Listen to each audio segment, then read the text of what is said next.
Like moonlight, her previous sword, it wasn't quite the same quality.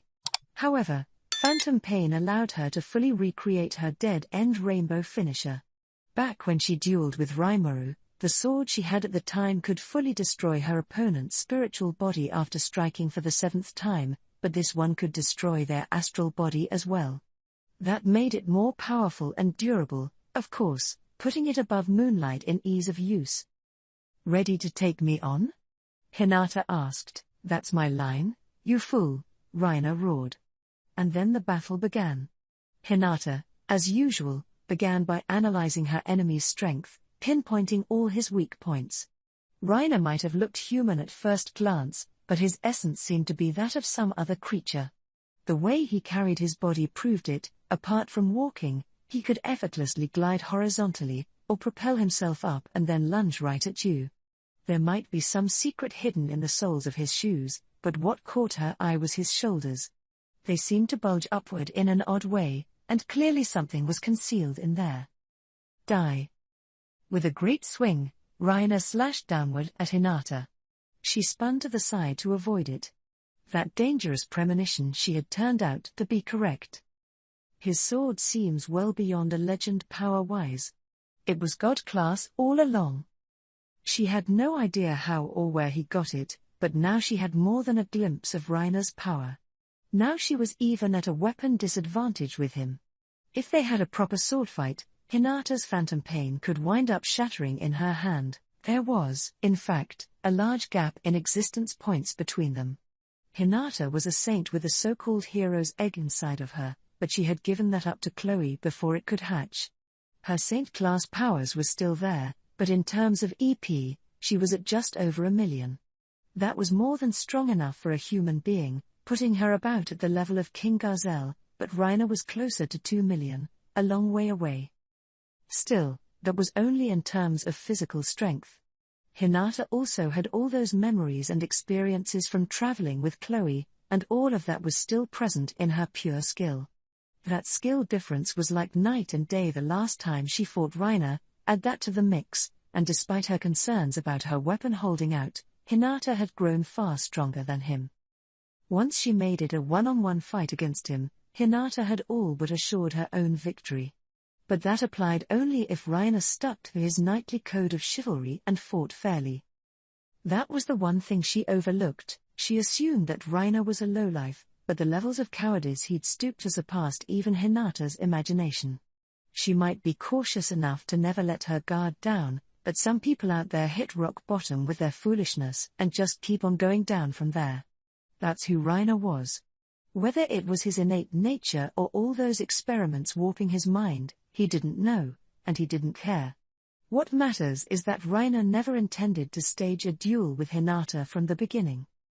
After several back-and-forth clashes, Hinata was still having little trouble dodging Reiner's sword. Then, striking at just the right time, she knocked Reiner's blade out of his hand, smashing it against the ground. That gave her the victory, but it also gave Reiner an opening. Hair. All bark and no bite, huh? If you want to surrender. She was ready to arrest Reiner for treason and haul him into court, a show of mercy that she really didn't need to offer. It doomed her. Reiner had fallen to the ground at a spot where his knights were standing behind Hinata, as if aiming for that moment. They all attacked her from the rear. Hinata, of course, had magic sense at the ready to deal with sneak attacks, and Moss had used thought communication to alert her as well.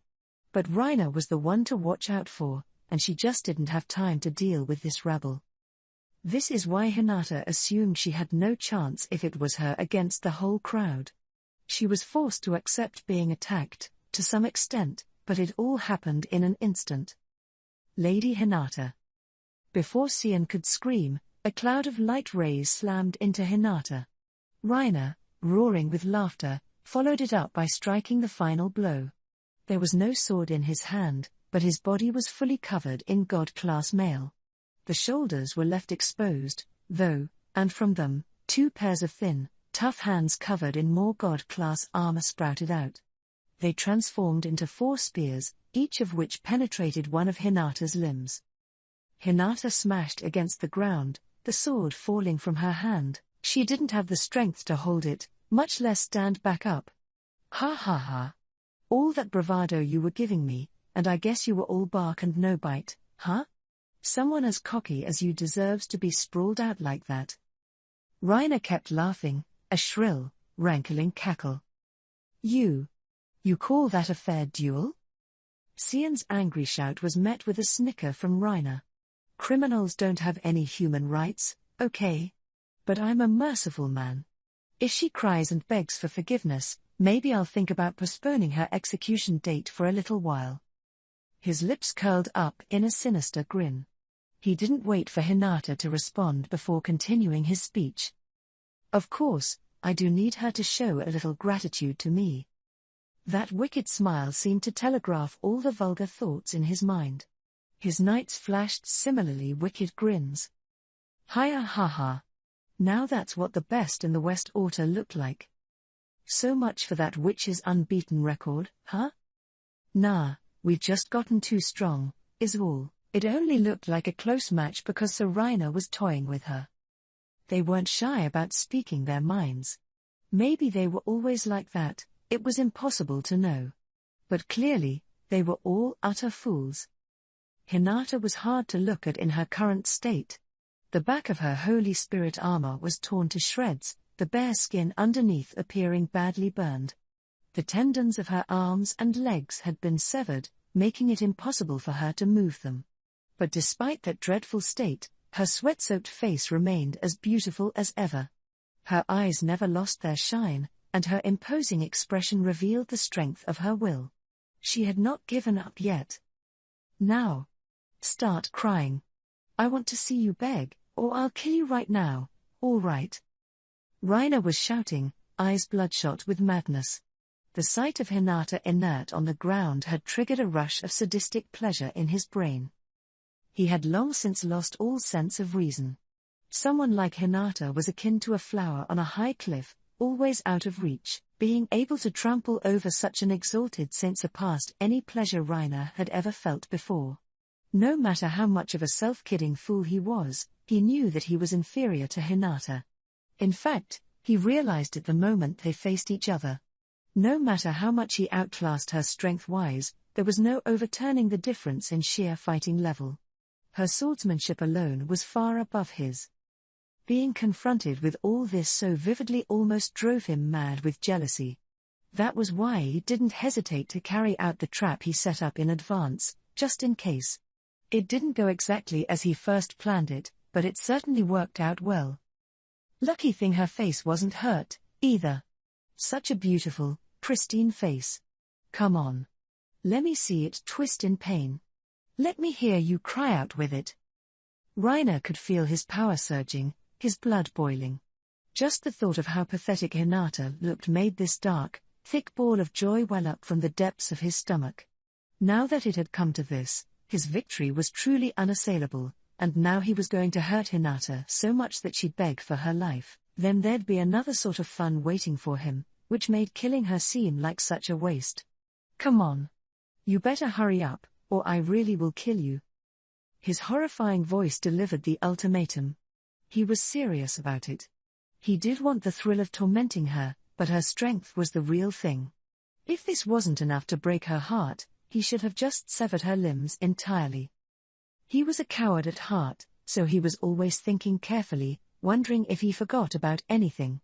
Even if Hinata was somehow calling for help, it'd take a while for anyone to show up, and he doubted a force strong enough to stand up to his team even existed.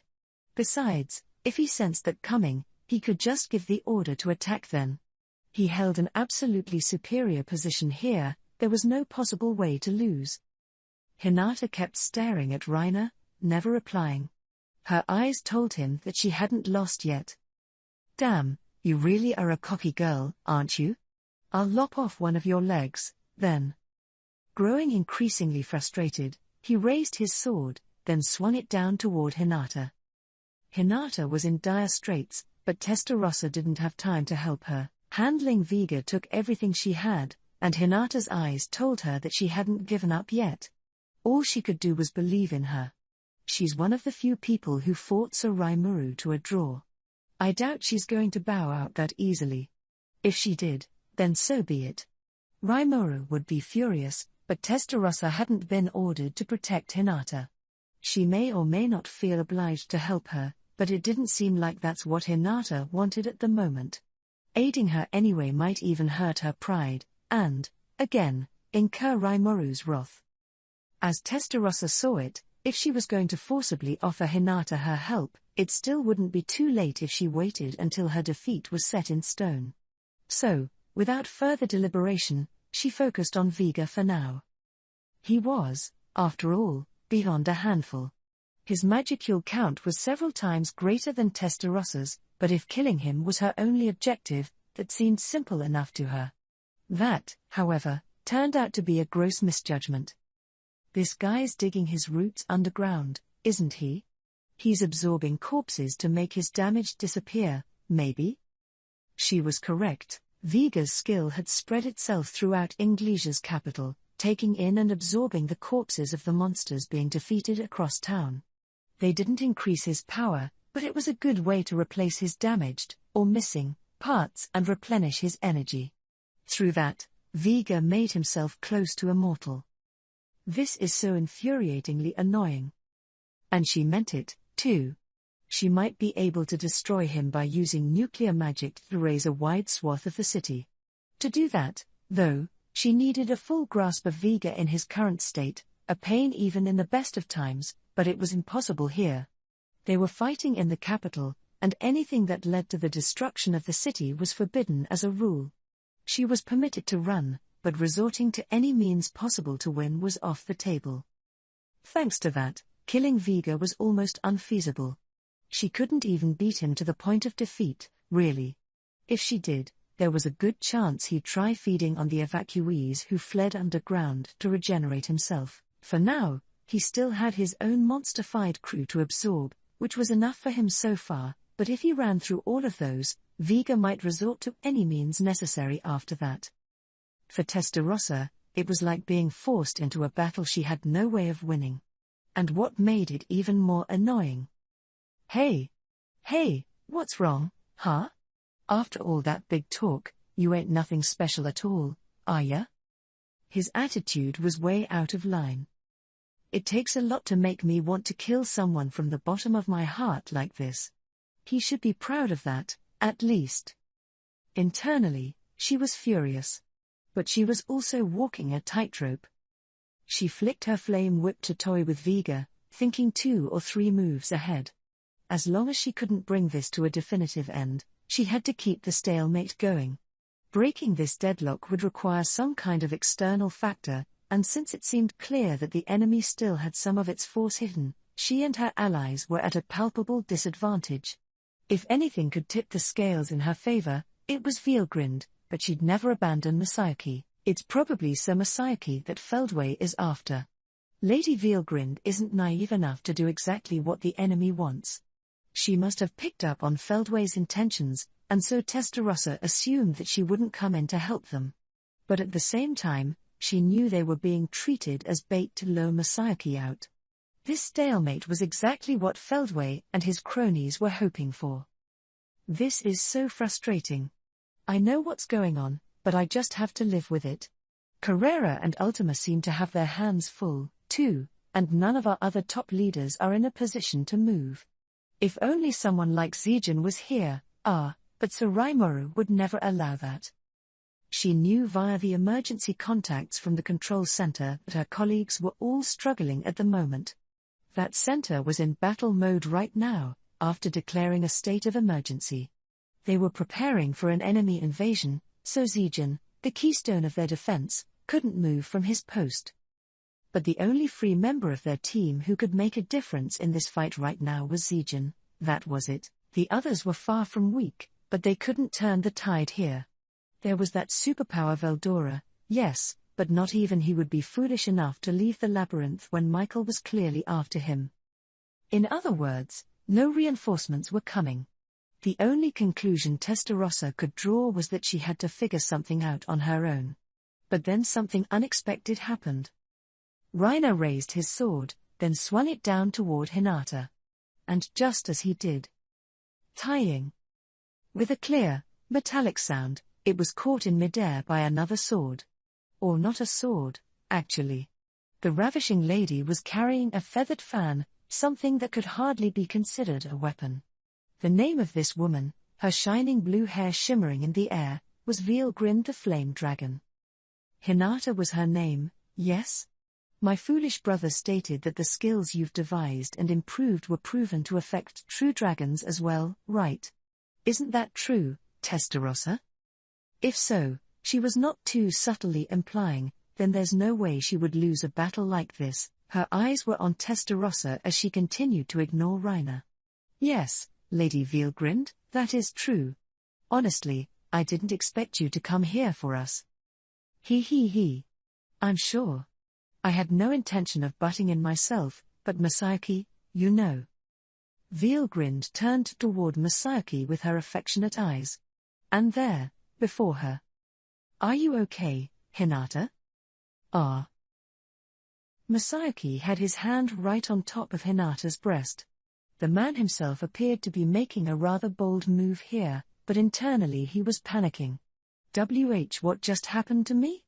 It had occurred so suddenly, Masayuki lost all sense of reality. And what's this feeling on my right hand? There was a soft, squishy sensation being transmitted from his right palm. Only then did Masayuki's brain begin to understand what it was. It all started when Masayuki was taken aback by the alarming sight of Hinata. He tried to help her up, but in the process, his foot managed to find a pebble in the exact position to get himself tripped up. Thanks to that, Masayuki fell forward, pushing Hinata down on the ground, and, regardless of his intentions, his right hand had cupped Hinata's chest. If he was looking to cop a feel, he certainly chose an unlikely way to do it. As if that wasn't enough, he had a close look at Hinata's bare face, now that they were so close that their lips were almost touching. Her wide-open eyes were shimmering like a pair of dark purple crystals. The bridge of her nose exhibited a soft, gradual incline, and her lips were full and vivacious. Her skin was clear and beautiful as well, without a trace of makeup on it. Boy, is she pretty. No wonder Rimuru can't resist her. The sight was all Masayuki needed to escape from reality. And no wonder. Hinata's breath was tickling his nostrils, her sweet smell making his brain melt. If it hadn't been for all his experience being closely embraced by Veilgrind, he might have fainted from the rush of joy. It seemed like a lifetime to him, but it lasted less than a second. Masayuki's brain rebooted, and then he realized there wasn't any time to keep staring at each other. Hinata's eyes widened in surprise, which Masayuki kind of expected. She's probably thinking something like, what the hell is he doing? Or the like.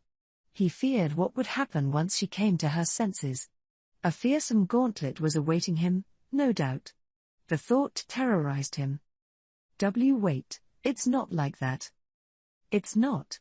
It's not. He kept screaming internally.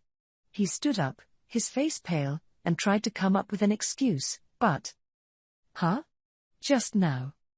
Feeling an impact on his back, Masayuki realized that something had just crossed over both of them. Then a shuddering fear engulfed him. Masayuki? Veilgrind screamed. She wasn't angry with him. Her voice demonstrated sincere, frantic concern. What just happened? In fact, someone had tried to attack Masayuki at the very moment he was falling down. Veilgrind was the only one there to sense it, not even Testarossa could detect the attack. After all, she was too busy checking with Moss about what was going on. There was no time to warn him, but Masayuki just happened to dodge it with that fall. If he hadn't tripped on that pebble, that surely would have been the end of his life. Lucky stiff. He always had good fortune like that, and it paid off in flashy fashion this time. Oh, wow. Was I being targeted just now? Realizing this a moment later, Masayuki's face went pale for another reason. But he didn't mind, after what he apparently just got away with. Then Hinata moved. Standing still when an attack was underway was as dangerous as it was foolish, so she rolled over, holding Masayuki in her arms. It moved him emotionally. Feeling the happy sensation of being embraced like this, feeling Hinata's silky, pleasant-feeling hair on his cheek. It was so ticklish, so fragrant, that he wanted to escape reality again. But it just wasn't going to happen, or, really, it wasn't the time for that. Tisk. I can't believe you dodged my assassination strike. The astonished voice belonged to a man in black, pure white wings on his back, Arius, the unique skill murderer, the progenitor of the ultimate gift Sandalphone, Lord of Judgment, contained a skill known as Conceal Presence. Anyone under its influence was impossible to detect until they engaged in some kind of activity, and so here he was, hiding with Feldway this whole time, waiting for his chance. Just now, Arius had made his surefire assassination attempt the moment Masaki appeared on the scene, and it failed miserably. He readied himself for a second try, but now two men were standing in front of him. If you're an enemy of Masaki, you're an enemy of mine. He said it. You're not laying a finger on His Majesty. Venom and Minutes were now in the battle. Bernie and Ji-woo appeared a few moments later. I was charged with protecting His Majesty, but I completely overlooked this assassin. I must pay for this mistake later. No, it's fine. They, too, had been watching over Masaki from a hidden location, but they never realized that Arius was there the whole time. It wasn't really their fault, but it was certainly an embarrassing blunder for them. Still, Masaki wanted everyone to just forget about it. If he didn't, they might have started talking about paying for this disgrace with their lives or something, which would be a huge pain in the ass. So he told them to just focus on the enemies, trying to put all this behind him. Now there were 4 people here ready to face off against Arius for Masayoki's sake. So the battle underwent a reset. Testarossa and Moss were more vigilant now. Cian was continuing with his lone battle against the knights. Hinata was struggling to somehow stand up, and the still bewildered Masaki found himself lending her a shoulder. Venom, along with some of the Empire's top leaders, had rushed in to protect him. Nicholas had called Vielgrind and Masayoki in, or, really, ran into them on the way here, and seeing Hinata like this made him fly into a rage. Vielgrind, meanwhile, was smiling brightly as always. Meanwhile, Reiner looked quite frustrated about failing to finish off Hinata. Vega was smiling, finding all of this incredibly amusing. The attack Arius was most proud of had failed. Feldway was massively peeved, seeing his perfect plans fall apart at the last minute. Reiner's knights were still there, unscathed. All in all, with Masayoki and Vielgrind joining in, this fight suddenly got a lot more complicated.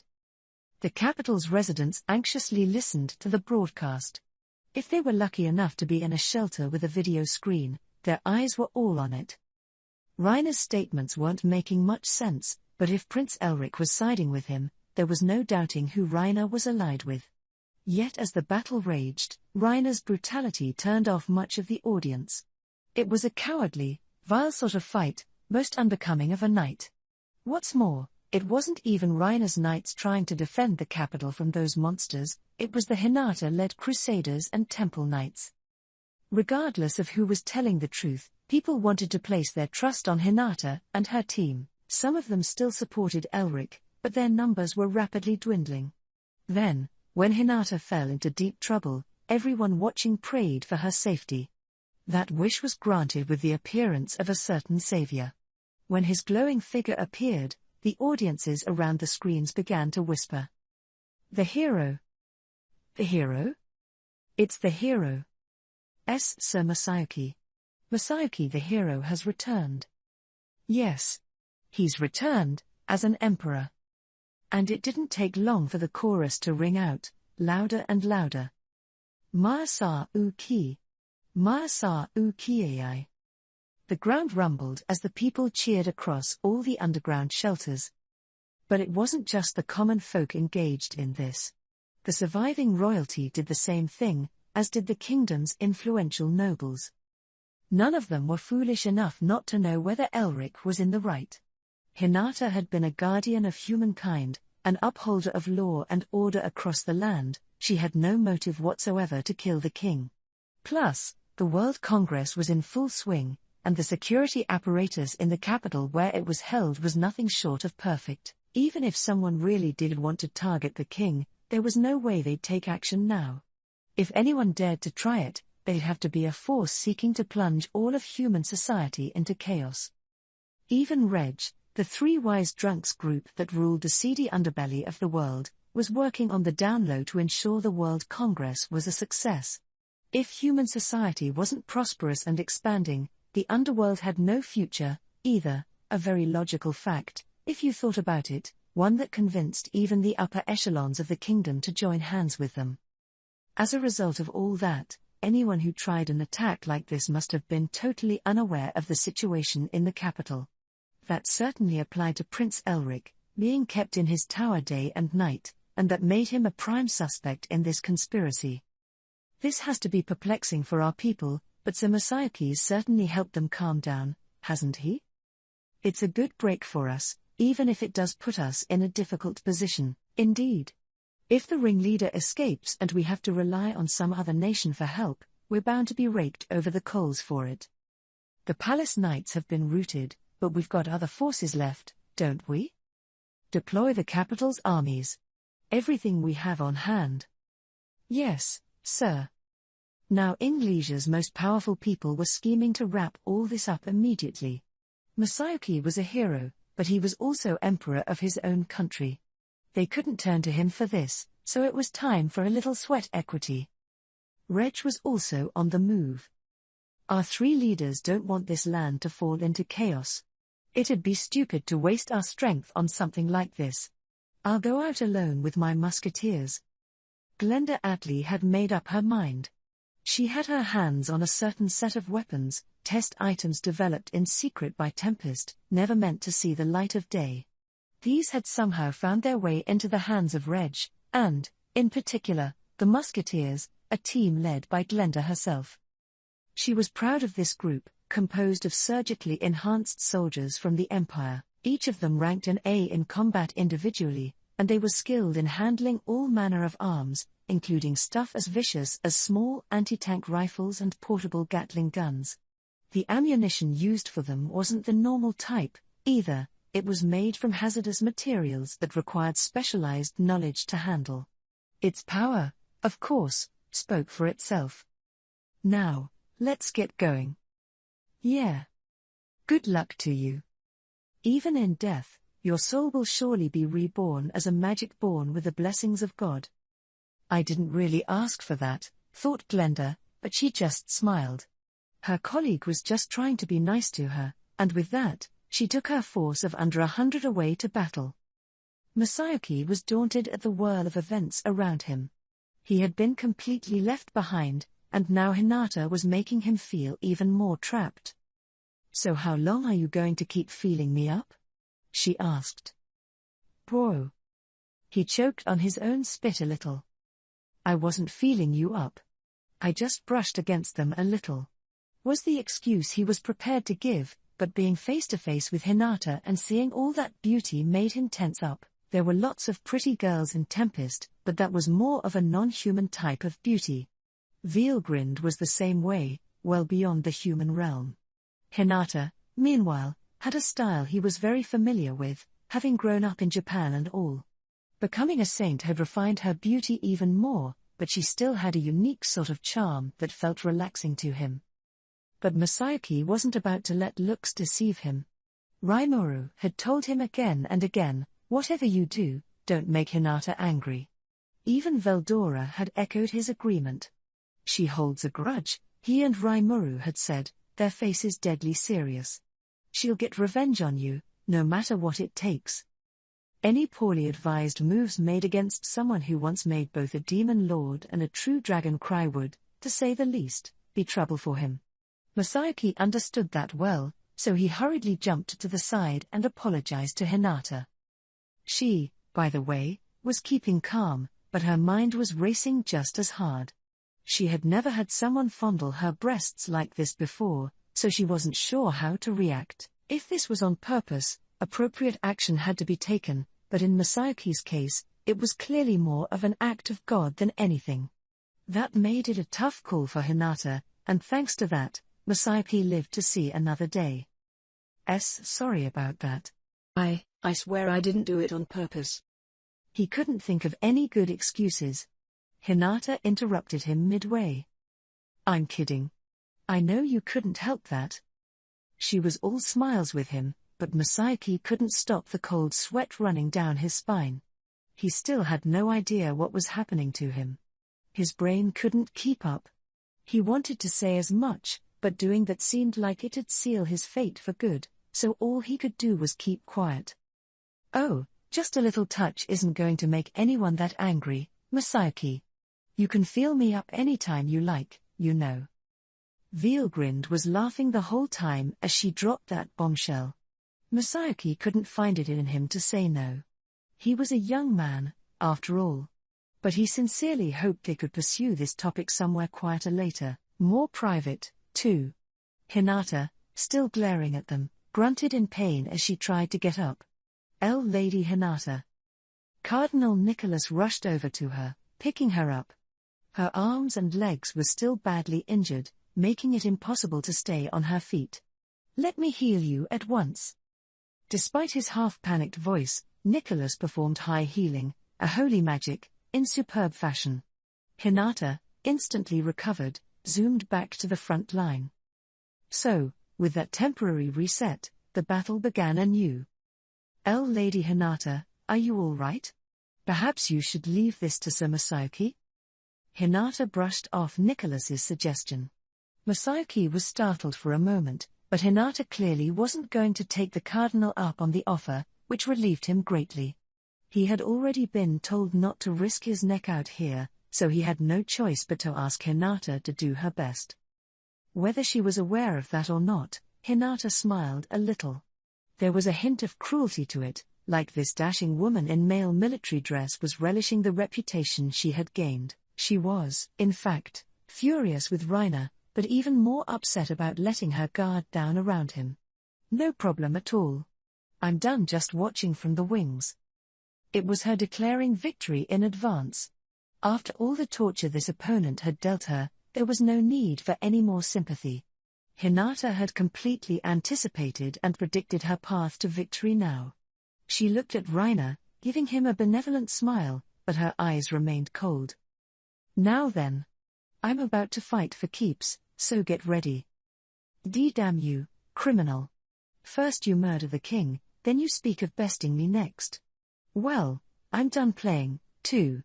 I'll kill you, you coward. You'd never have what it takes to defeat me. That's a funny thing to say. Aren't you the coward here? Reiner gritted his teeth. Nothing seemed to annoy him more than having the truth pointed out to him. TCH. I don't think you understand. I was just going easy on you because you're a woman, you see? Being all gentle so I wouldn't kill you by accident, and that's the attitude you give me? You'll pay for that. The agitation was making the veins in his eyes visible.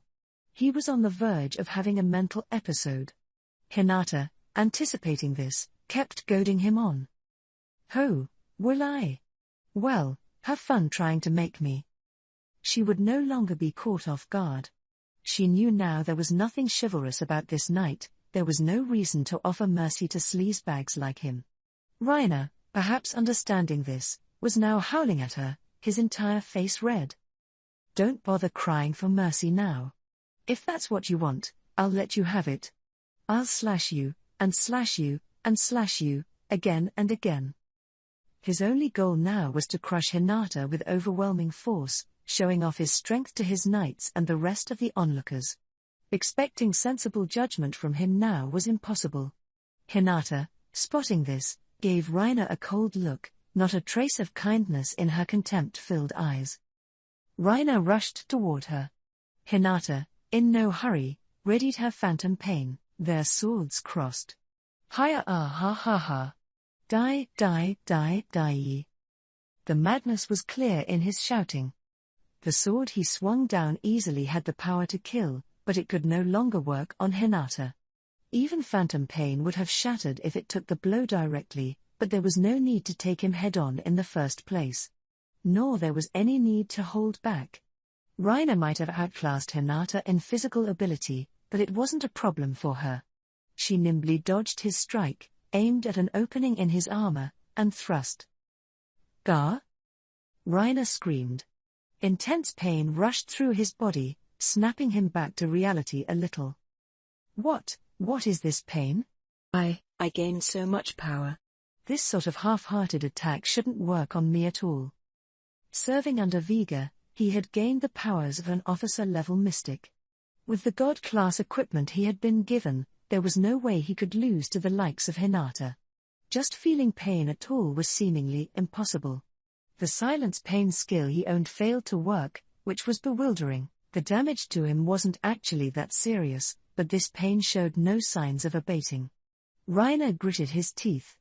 Earlier, he thought he simply wasn't sufficiently warmed up yet. Now he began to show serious concern for his own safety. He. Did that hurt? Well, go ahead. Wail for me some more. Entertain me. Hinata seemed like she was in a trance-like state, licking her lips in a bewitching manner. The gesture suited her well, reminiscent of a creature higher up on the food chain preying on something below them.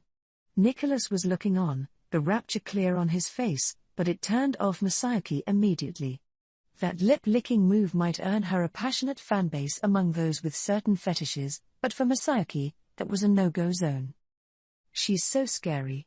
Remind me to never piss off Hinata again. Now he was sure of it. Rimuru was right.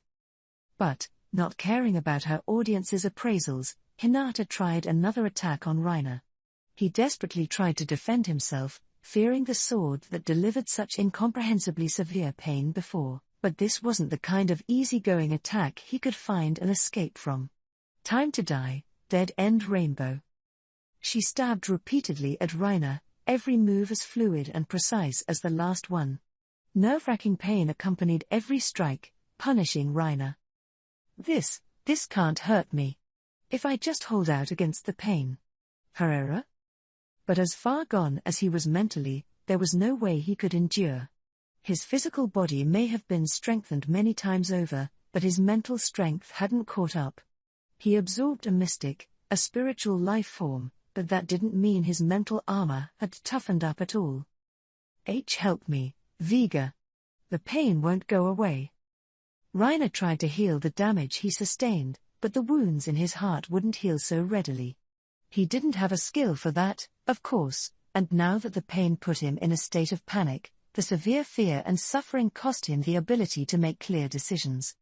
That, and because his spiritual body had expanded so much, and in such an unplanned way, the amount of time he spent in pain was dragging on and on. He almost began to feel that death would be preferable to this. At the start of the battle, Venom was the main opponent of Arius. The other three were devoted wholly to support as they kept him in check. Masayuki was standing with his arms crossed, watching Venom take him on, although, really, he was more just spacing out than watching much of anything.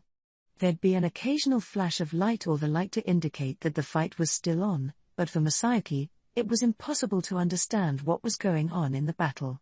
His eyes just couldn't keep up with the speed, making spectating a lost cause. All he could do was pretend to watch. I mean, is there anything else I could do? He had left the fighting completely to others, not wanting to get in anyone's way. By now, he knew exactly what he was capable of. It was almost a sense of enlightenment he had attained here, the fear gradually leaving him. Still, he couldn't not be scared standing here, so he decided to recall a happy memory to drown out the terror. Yes, the feeling that still remained on his right hand, the memory of that softness, that warmth in Hinata's breasts. I mean, I'm sure Grin would let me rub hers without even asking, but that's not the same thing. I'd be too afraid of what had come after that with her. It's just, not for me. In that respect, Hinata was simply wonderful. She scared him quite a bit, but even she was willing to write it off as an act of God. There was no aftermath to worry about now. He could have been perfectly happy, no concern at all about what would happen later. And although he may not have noticed, his joyful mood was having a tremendous impact on the entire square. His skill-lucky field granted extra luck in response to his wishes, a great blessing upon everybody who was on his side. It was Lord of Heroes in full swing, his ultimate skill, the closest anyone had gotten to the truth behind the entire world. Thus, Venom and his friends had a relative advantage in their battle. Venom was calmly attacking, like this was no different from a stroll in the main square, Doom enemy. Venom had long nails on both hands, painted jet black. Their surface began to finely vibrate, generating waves that could split any kind of matter. Arius avoided them with a click of his tongue, but that wasn't the end of it. Nice try. With that whispered rejoinder, Minutes took aim at the now off-balance Arius. He leaned his body over in a most unnatural fashion, ignoring the laws of gravity and inertia as he rushed forward like a cannonball. The unique skill oppressor let him finally adjust his trajectory, creating a path free of obstacles which brought him straight toward Arius. Then he compressed and exploded the air beneath his feet to gain thrust. In an instant, Minutes had reached maximum speed. Without giving Arius a chance to prepare, he delivered a barrage of blows. "You little ants think you can fight me." Arius, who received a headbutt to the jaw and a knee to the gut, glared at Minutes, enraged. He wasn't given the time to do it for long. "I'm a good assassin, too," a black flash of light erupted, slashing across Arius. Ji-Woo, who had made herself perfectly invisible, struck the moment Arius's attention was diverted toward Minutes. He tried to pull back, but then a lightning-infused spear pierced through him. It was Bernie's finishing blow, a mixture of lancing technique and compressed thunder rain. "Don't forget about me, too." He might have lost his ultimate enchantment alternative, but he did have it once. And Bernie was so intent on trying to serve Emperor Masayuki that he had grown able to reproduce his former power to some extent. Ji-Woo was the same way. Incidentally, Minutes was also stronger than before. He made no secret about his love of fighting, and the experience he gained along the way had led to new breakthroughs. It seemed to be the rule here that the more abnormal a personality you had, the stronger you became. Maybe it has something to do with the strength of one's will, Bernie thought, but he wasn't stupid enough to bring up the idea in public. Besides, he liked having strong friends. They reassured him. So the four of them were waging a pretty decent fight against Arius, a man they couldn't hope to compare with in existence points. Even when Arius started going at it for real, the trend didn't change at all. "Hare, I don't have time to play around here. It's time to get serious. I hope you're ready." He was kind enough to announce it himself, and the next thing they knew, he had 2 daggers in his hands. This God-class dual-wield approach made the most of Arius's melee combat expertise. Annoying little bastards. Hardly even competent at all, but here they are, right in my way. It was incredibly provoking for Arius. He had no doubt these daggers would help him dispatch those pesky flies without breaking a sweat. It became clear by the next attack that he let his guard down. He slashed at Venom with divine speed, cutting off the black nail that just barely caught the blade. Even vibration-driven waves that cut through all matter were powerless before a god-class weapon, or so it seemed. Arius kept his casual smile on as he looked at Venom, like he already had this in the bag, like he was staring at an ant on the sidewalk. That, his face seemed to say, is all the power you have, but now that face was twisted up at the impossible situation that suddenly arose. Pain shot through both of his arms. "Ha ha. Look at that, huh? Pretty lucky that I got both of them in." Venom's laugh made Arius tense up his face. Just as he said, there was one black claw embedded in each of his arms. Arius was proud of how superior he was in this battle, looking down from above at Venom and his team, but now they had drawn blood against him. He hadn't been too serious about this fight before, but now was different. He was sure he hadn't been caught off guard, either. It made him start to panic a little. "Were you aiming for that?" "Oh, kind of. I was relying on luck a bit there, but I guess luck's on my side today, huh? I would have been happy if even one of them scratched you." Venom certainly wasn't being shy about this, but it was true. Every day he worked with Masayuki, luck seemed to be in love with him. It wasn't the kind of luck that made him popular with women or a winner at the gambling table, so he couldn't sense it very much, He just had this impression that everything he did went better than anticipated. Screwing with me, huh? Don't expect any mercy now. Didn't you just say you were gonna fight for real a moment ago, moron? He wasn't shy about egging on the angry Arius, either. Venom was offering himself as bait right now. If this made Arius open himself up to attack more, it'd make things easier for his friends. He might have been mocking him, but Venom hadn't been letting his guard down at all, quickly regenerating his severed black claws and focusing his attention on his opponent's moves. That much was no wonder. Venom was never one to believe in his own power too much.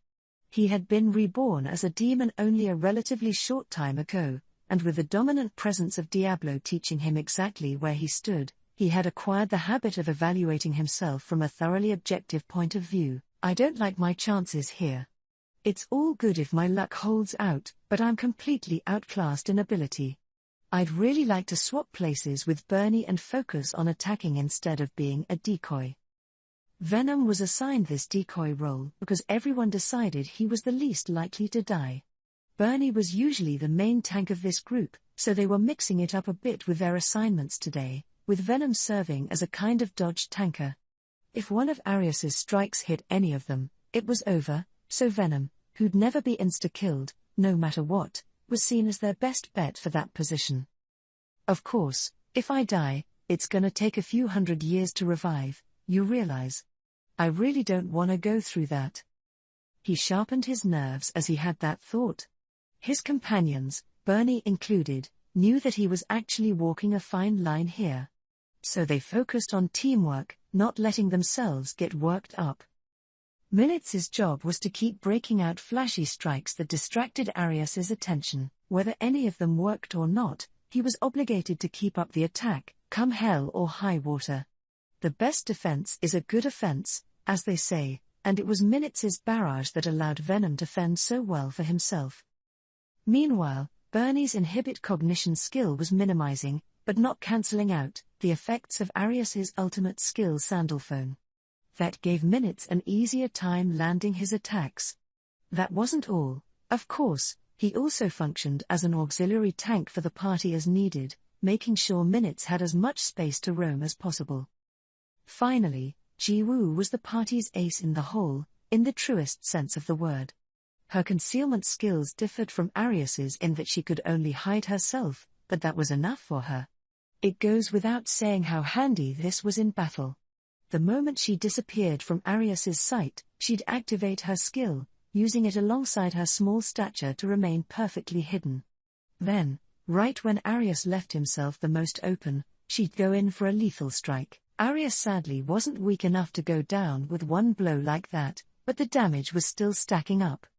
Truly, every member of this fighting force had a meaningful role to play, and that, combined with the impact of Masayaki's lucky field, created a combo that couldn't have possibly worked better. Arius dismissed his opponents as low-level also-rans, but unbeknownst to him, he had fallen into a very deep pitfall. No. How could they push me like this? As vexing as this was, the situation was only getting worse. But he didn't pick up on that, letting his foes bat him around, and the clock just kept on ticking. If he didn't do something, he'd surely incur Feldway's wrath soon. He was fully aware of that, and it was making him more agitated and impatient by the moment. Reiner rolled around on the ground, screaming. No one offered to help him. Hinata had just defeated him, but Feldway was still alive as well.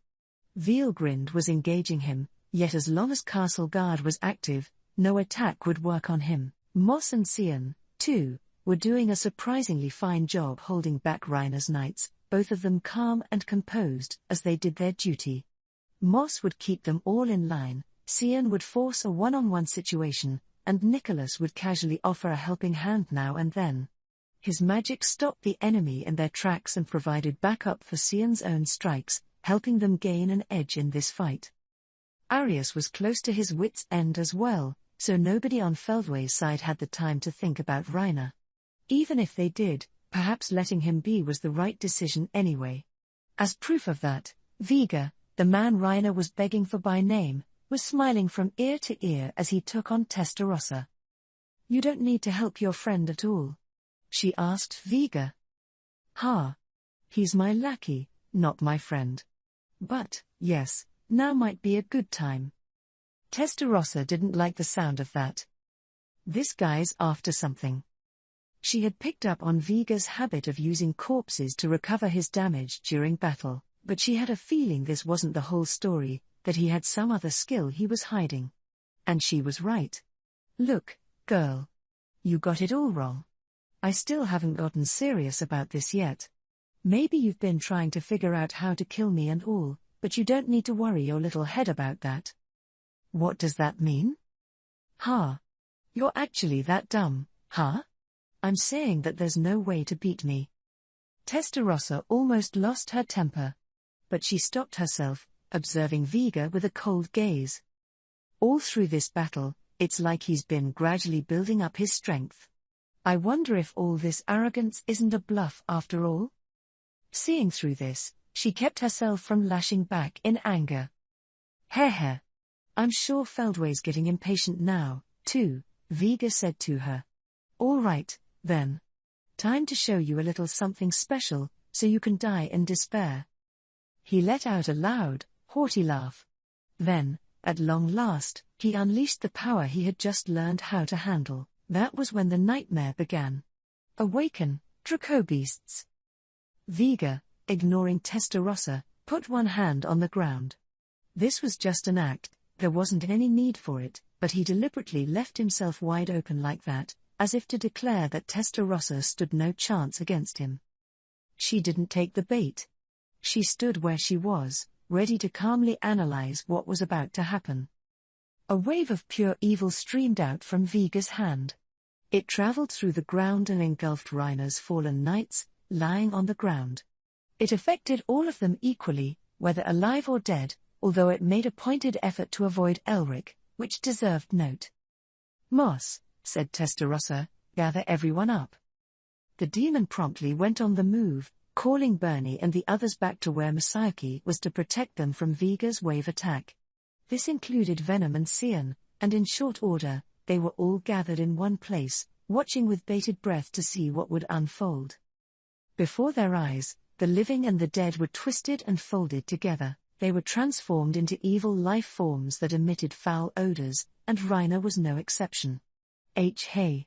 Vega, my brother. Help me, this sludge is taking me in. Even confronted by all this pain, he still desperately turned to Vega for help. But Vega, watching him, just smirked back.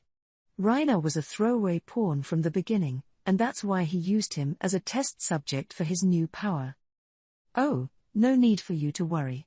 If you'll lend me your aid, I'll help you as many times as you need. You will? Vega smiled more broadly at Reiner now, trying to reassure him. It relieved Reiner to see, but the sludge he mentioned, the fetid liquid from the melting corpses, was coming for him. The sight made Arius's face turn pale. Hey, Vega. I'm not one of your test cases, too, am I? Vega chuckled. You kind of are, yes. How dare you? You'll pay for this. Heavenly General Leader or not, you'll pay for such despotism. Arius was fuming, but the sludge had already engulfed the lower half of his body. Sir Feldway. Please, help me. Vega's gone out of control. He'll take me next. His desperate wailing was cruelly ignored by Feldway, not because Vielgrind was giving him a hard time, either. He simply wasn't interested. If these useless pawns were about to receive a strength upgrade, he saw no need to put a stop to that. God damn you all. With that final screamed curse, Arius sank into the mire. Now everything was ready. This pool of bodies, all melted and merged together, was now forming into several humanoid figures. It was the moment of birth for some of the most repulsive creatures the world had ever seen. Vega was using his skills to simulate a dead birthday, the ceremony that created new walking dead. The effect wasn't exactly the same, of course, for this was the essence of Dominate Organic and mass production at work, the twin titans of Vega's unique skill as to hack. It was called Create Dracobeast, to borrow Vega's words, the power to create evil life forms to serve as his faithful servants. 4 of these Draco beasts were born in total, and while they were modeled after human beings, more or less, they were much deformed in shape. Their whole bodies were covered with black scales, a modified form of god class in level. Their stomachs had a large slit in them that resembled a mouth, complete with teeth. On their backs were 2 pairs of black, festering wings, looking like they belonged to some bird of prey, the remnants of the angels that had taken possession of them. But most distinctive of all were their heads, a smooth, featureless mass from the neck up. They had 2 holes with 2 beady red eyes floating in the black within. These were no longer people, but writhing humanoids that simply oozed evil. They had no real head to begin with, and there was no glint of intelligence in their eyes, but they seemed to possess powers of judgment. They glared at Hinata, Venom, and the others with pure hatred in their eyes, perhaps influenced by the malice from before they were born. Gah ha ha ha ha ha. Well, what do you think of these lovely pets of mine? You little rats have been huddled there, scurrying around all afternoon, but that's all over now. Normally, I'd never waste this much fighting force on you alone. You should be honored to face these Draco beasts. Vega laughed. Then, arms crossed, he sent out the order. Go and play with them. Despite being distorted imitations of life, the Draco beasts were very capable fighters. Their eyes weren't really eyes at all, but they were equipped with magic sense, so that didn't matter. They all had an accurate grasp of their surroundings, and they used it to act on their orders. Each individual had an EP past 240,000. That put them up with the average insectoid commander, which made it clear just how much of a threat they were. The people facing them, of course, didn't need this explanation to know what they were dealing with. Whoa, you're kidding, muttered Venom. Now it really felt like he was in danger. Fighting Arius was hard enough, but these 4 were out of the question. It could only be called a fight thanks to Masayoki, but there'd be no bargaining with these Draco beasts. Emotion has a way of working both for and against you. The proud Arius had grown too agitated to show off his true strength, a negative trait of his that was further aggravated by Masayoki's lucky field. Now, however, those emotional elements were off the playing field. Their lack of intelligence seemed exploitable, but the Draco beasts were all aggressive instinct and exceptional battle force. They were fighting machines, and emotion only would have gotten in the way of that. Venom used his super instincts to sense that at once. These are too dangerous to deal with casually, Hinata said, her face in a cold sweat. Her survival instincts warned her that Draco beasts were dangerous menaces, their black scales not likely to give in to her phantom pain sword.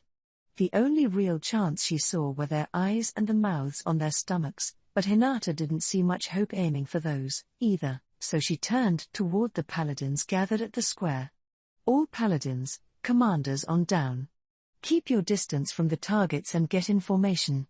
In order to keep these evil things from escaping and Vega from gaining any more power, we need to isolate this square in a barrier. The paladins who were on hand immediately reacted to the order. The monsters that had been rampaging across the city had suddenly dissolved into the ground, and they had come to the center of this disaster area to figure out the cause, but what they saw now was beyond their imagination.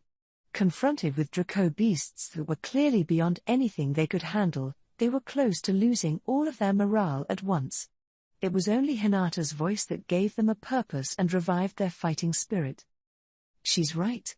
Cardinal Nicholas nodded. Let's all do what we can now. Roger that, Lady Hinata, said Fritz. Yeah. If it's us against these guys, all that'd result in is more casualties. Lytus wasn't disagreeing, she was afraid, but she could never run from this. Leave this to me. It's time to show off everything we've been training for. Bacchus just laughed. Everyone knew he was just trying to lighten the mood, but something about his laughter strangely invigorated them. All right. Let's get going. And it was that final shout from Arnaud that united them all. The spirit behind it made everyone nod in unison. Whether this enemy was beyond their coping ability or not, they weren't giving up. If they ran away at this point, their future would remain as bleak as ever. Cardinal Nicholas, along with the 4 Crusader commanders and the paladins serving under them, went on the move, marching in the exact pattern they trained in. They spread out in 5 directions around the center of the square, taking up positions as if drawing a pentagram across it. Then they joined together to build an isolating barrier over the area. Their enemy this time was evil, yes, but they didn't rely on magicules as their energy source, or they did, to some extent, but they also incorporated other forces, so a holy purification barrier was expected to provide only a limited effect. In fact, given the presence of several demons among them, a holy barrier might even be a hindrance to their allies. Instead, Hinata opted for a full isolation barrier, completely separating this place from the outside world. It was a move supported by Testarossa. Excellent work. Cian, Venom, you help them, too. We need this to be as strong as possible, or they'll keep searching for food, even under the ground. By food, she meant the evacuated residents of the capital. In their fighting so far, she had formulated some fairly accurate theories about Viga's skills. Within their influence, it seemed, any organic matter would become Viga's feed. The effect had been too faint to notice so far, but for all Testarossa knew, he could kick off a genocide at any time for the sake of restoring himself. It was that possibility that kept Testarossa from breaking out her full arsenal up to now. You guys help out, too, Veilgrind said, ordering Minutes and the other Imperials. But we have His Highness too. I'm right here, and I'm never letting anyone touch Masayuki. All right? Now get moving. Yes, my lady. Minutes, Bernie, and Jiwoo each ran in a different direction to keep the full isolation barrier going. Now, here in the center, only the truly powerful remained. Veilgrind, facing Feldway. Testarossa, facing Viga. Moss, about the size of a little boy thanks to his searching skill. Hinata, freshly revived, and Masayuki, just standing there with his arms crossed. 5 in all. Wait, why am I still here, too? One of them pondered. But nobody offered an answer, much less a helping hand. At long last, things were on the move. When Viga said go and play with them, all 4 Draco beasts set off at once, running at a furious speed. Following their orders, they leapt off the ground, flew through the air, and pounced on the prey they had set their sights on. Chapter 4. Gathering of the Greats. I was facing the biggest crisis of my life against Michael. I feel like I ran into these life-threatening crises a lot, but this time it was for real. His unknown attack had even taken down Diablo, and I really felt like I was at the end of my rope. The only reason I was still all relaxed like this was because Veldora remained on standby in the labyrinth. As long as he was safe, I could always resurrect myself. But, really, am I all right here? There are no problems. But if you're worried, all you have to do is not lose. Well, yeah, I know that. Seal's being so logically correct that I'm not even sure how to respond. If I could do that, this wouldn't be as hard as it is. But it seems kind of impossible, all right. That's why I'm getting anxious. It's all right. I have already taken certain steps, in anticipation of something like this. Shall we take immediate action? Whoa. I've heard nothing about any of this. You've already taken steps. Why were you hiding that? Or I guess you're not hiding it now, huh? I'm sorry. While we're on the subject, it's okay if I activate emergency response mode, I assume? Was it even asking me at all? It sure seemed eager to activate it, but alright, if Seal's behind it, it can't be bad for me. I guess it's got some kind of hidden trick it's working on, so I'd like to think we have a little hope after all. I will make an earnest effort to meet your expectations. Seal seemed to get a bit more motivated now, like it realized I was ready to accept all this. I had no idea how it'd impact the mess I was in, but instead of worrying, I had to take action. It's not like thinking will give me a solution anyway, so let's just try to attack. I was ready to try my best to the end, never giving up, but I felt remarkably at ease about that. I wanted to test out everything I could, figuring it'd give me valuable data for what came next. Maybe this strategy wouldn't get me anywhere, but I didn't want this experience to go to waste. I was risking my life here, so I wanted to get as much useful intel as I could. With this in mind, I readied my sword. But I guess I was being too naive after all. You deserve praise for not running in despair. But you could never be my enemy. The moment I heard Michael's way too uppity remark, I stopped. And it wasn't just me, either. Everything in the world stopped. It was a familiar feeling. So that's what it was after all. What is? This is the same type of phenomenon that Guy Crimson and Chloe Orbert triggered, much like the attack that took down Diablo, CI, and Leon just now. So that déjà vu I had was valid all along? That is correct. This is definitely a time stop in action. Huh? How am I supposed to beat that? That has to be a cheat or something. Maybe it's okay in manga or anime, but in real life? I take umbrage. If you can't reach the time-stopped world, you can't beat anyone who has, no matter how strong you are. That's how I understood this, and it looks like I was right. Seriously, I couldn't do anything. No wonder even Diablo lost. I didn't think I could ever imagine him losing, but if he stopped time, what could he do? Right. That's all, folks. I'm just gonna come clean and admit defeat. Wait, hang on. Time stopped right now, isn't it? So how come we're both talking? Thanks to emergency response mode, we can perceive this time-stopped world. We can. Wow, Professor Seal. You've done it again. It seemed to be sneering at me a bit when it gave that report, but I let it slide. In fact, I couldn't be more thankful. So now I was relieved, thinking this would work out after all, but it seems that was all a big misconception. I only realized this when I saw that Michael's sword was coming up really close to me. I tried to react in a panic, but my body didn't do anything. I was able to perceive this world, but that didn't mean I could move in it yet, which is pretty natural, actually, I guess. Seal was acting all smug, so I thought we actually had a way forward, but it's not like any of it was my doing, so it's not my place to complain. I guess my joy was premature, then. Oh well.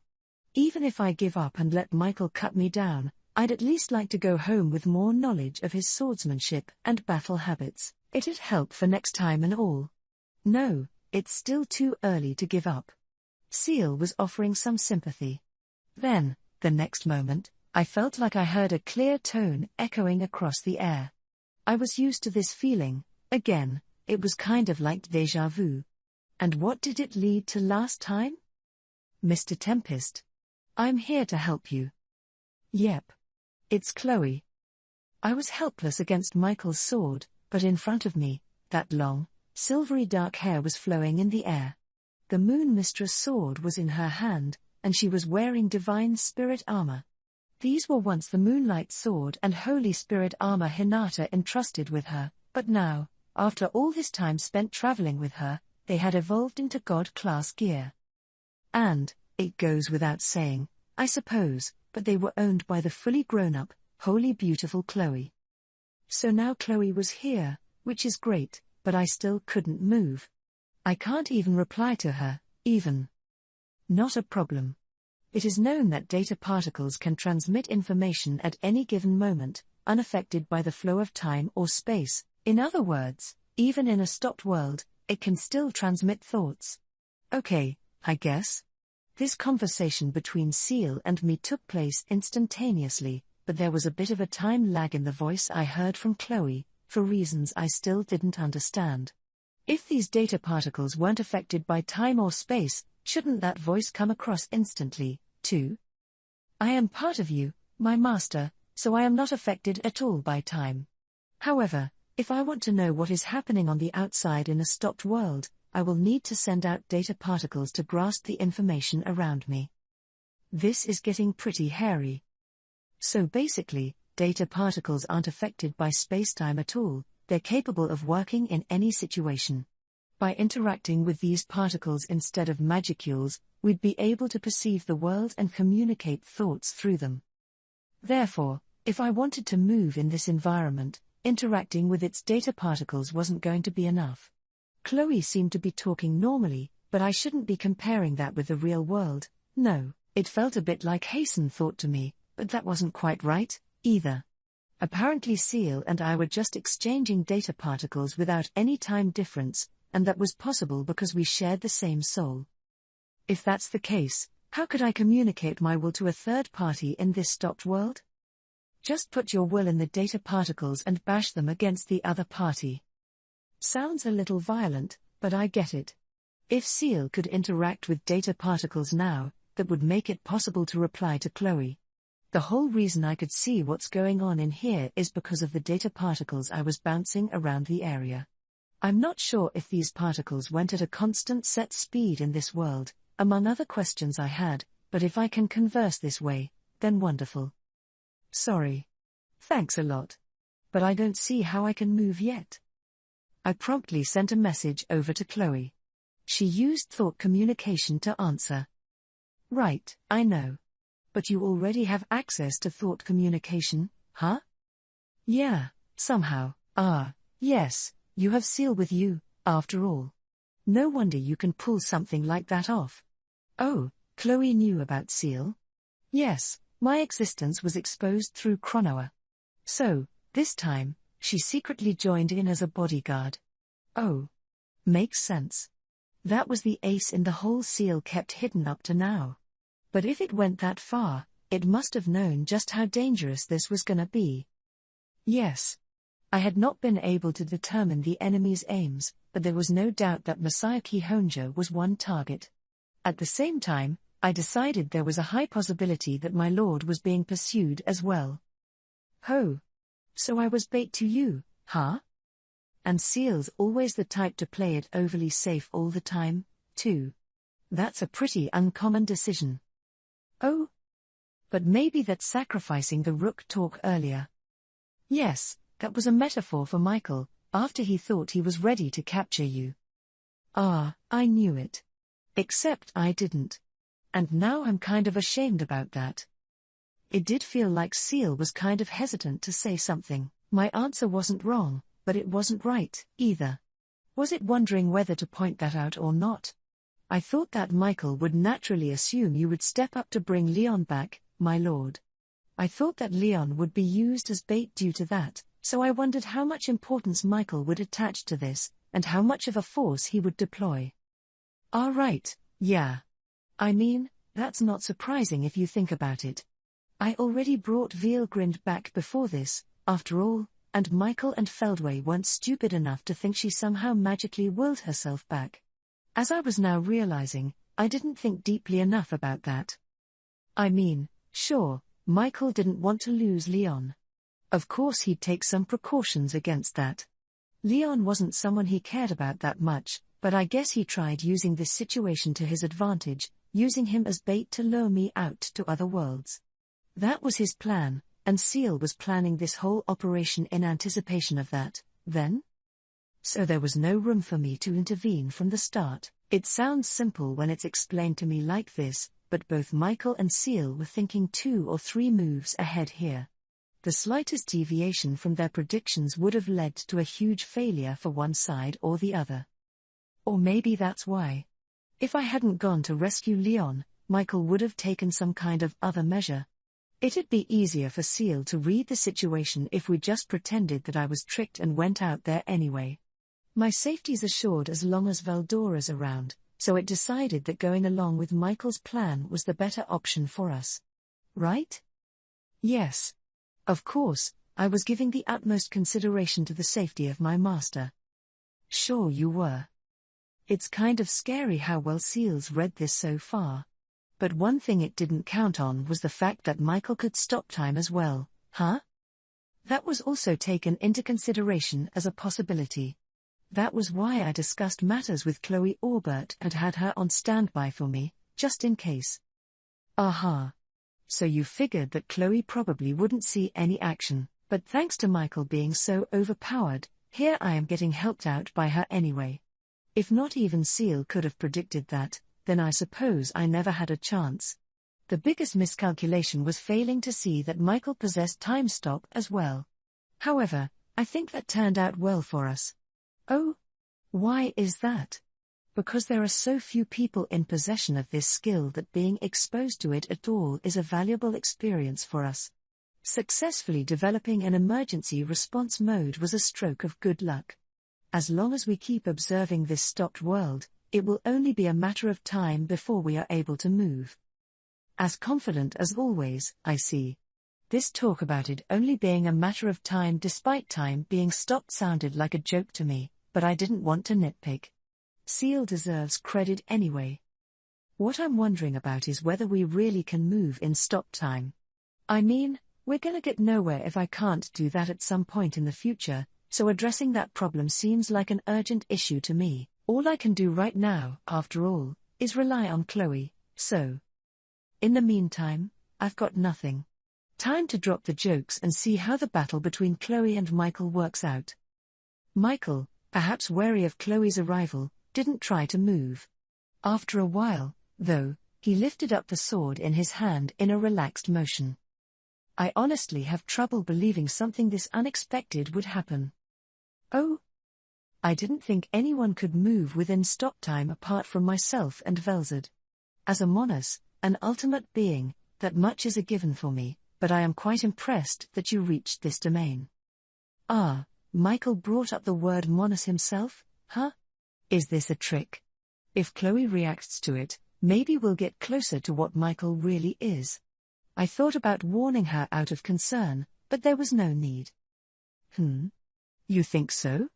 It was actually pretty easy. She skipped right over the topic. And her response reminded me, I couldn't stop picturing her as my young student, but Chloe was now a seasoned fighter in her own right. After that long journey, she had come to me as the most powerful of heroes out there. With the Monas called Chronoa now included within her, there wasn't much need for me to worry about this. Nonsense. I no longer sense Sariel, Lord of Hope within you. Would you care to explain why? Ah, I knew it. I thought Michael might be able to detect angelic ultimate skills, but now he just confirmed it. And if he didn't see it, that meant Chloe safely sublimated Sariel and turned it into her own skill. She didn't even need the help I offered. It was a pity. I'll bet. Seal the skill nerd must have been drooling over all of Chloe's abilities. If it had a chance to probe her secrets, I'm sure I'd be walking and talking in this stopped world all I wanted by now. Not to accuse Chloe of hoarding skills or anything. Seal's just being too unfair, is all. Do I have a reason to tell you? No, she sure doesn't. Michael didn't seem to be expecting an answer, either. He silently adjusted the grip on his sword. In that case, I will simply eliminate all uncertainties in my way. Same here. You'll regret making me your enemy. And with that final exchange, the battle between Chloe and Michael began. It was, in a word, awe-inspiring. One thing I learned watching them is that, as we suspected, theta particles do move at a set speed all the time. That allowed conversation to work just fine, and I perceived my vision at a uniform pace as well.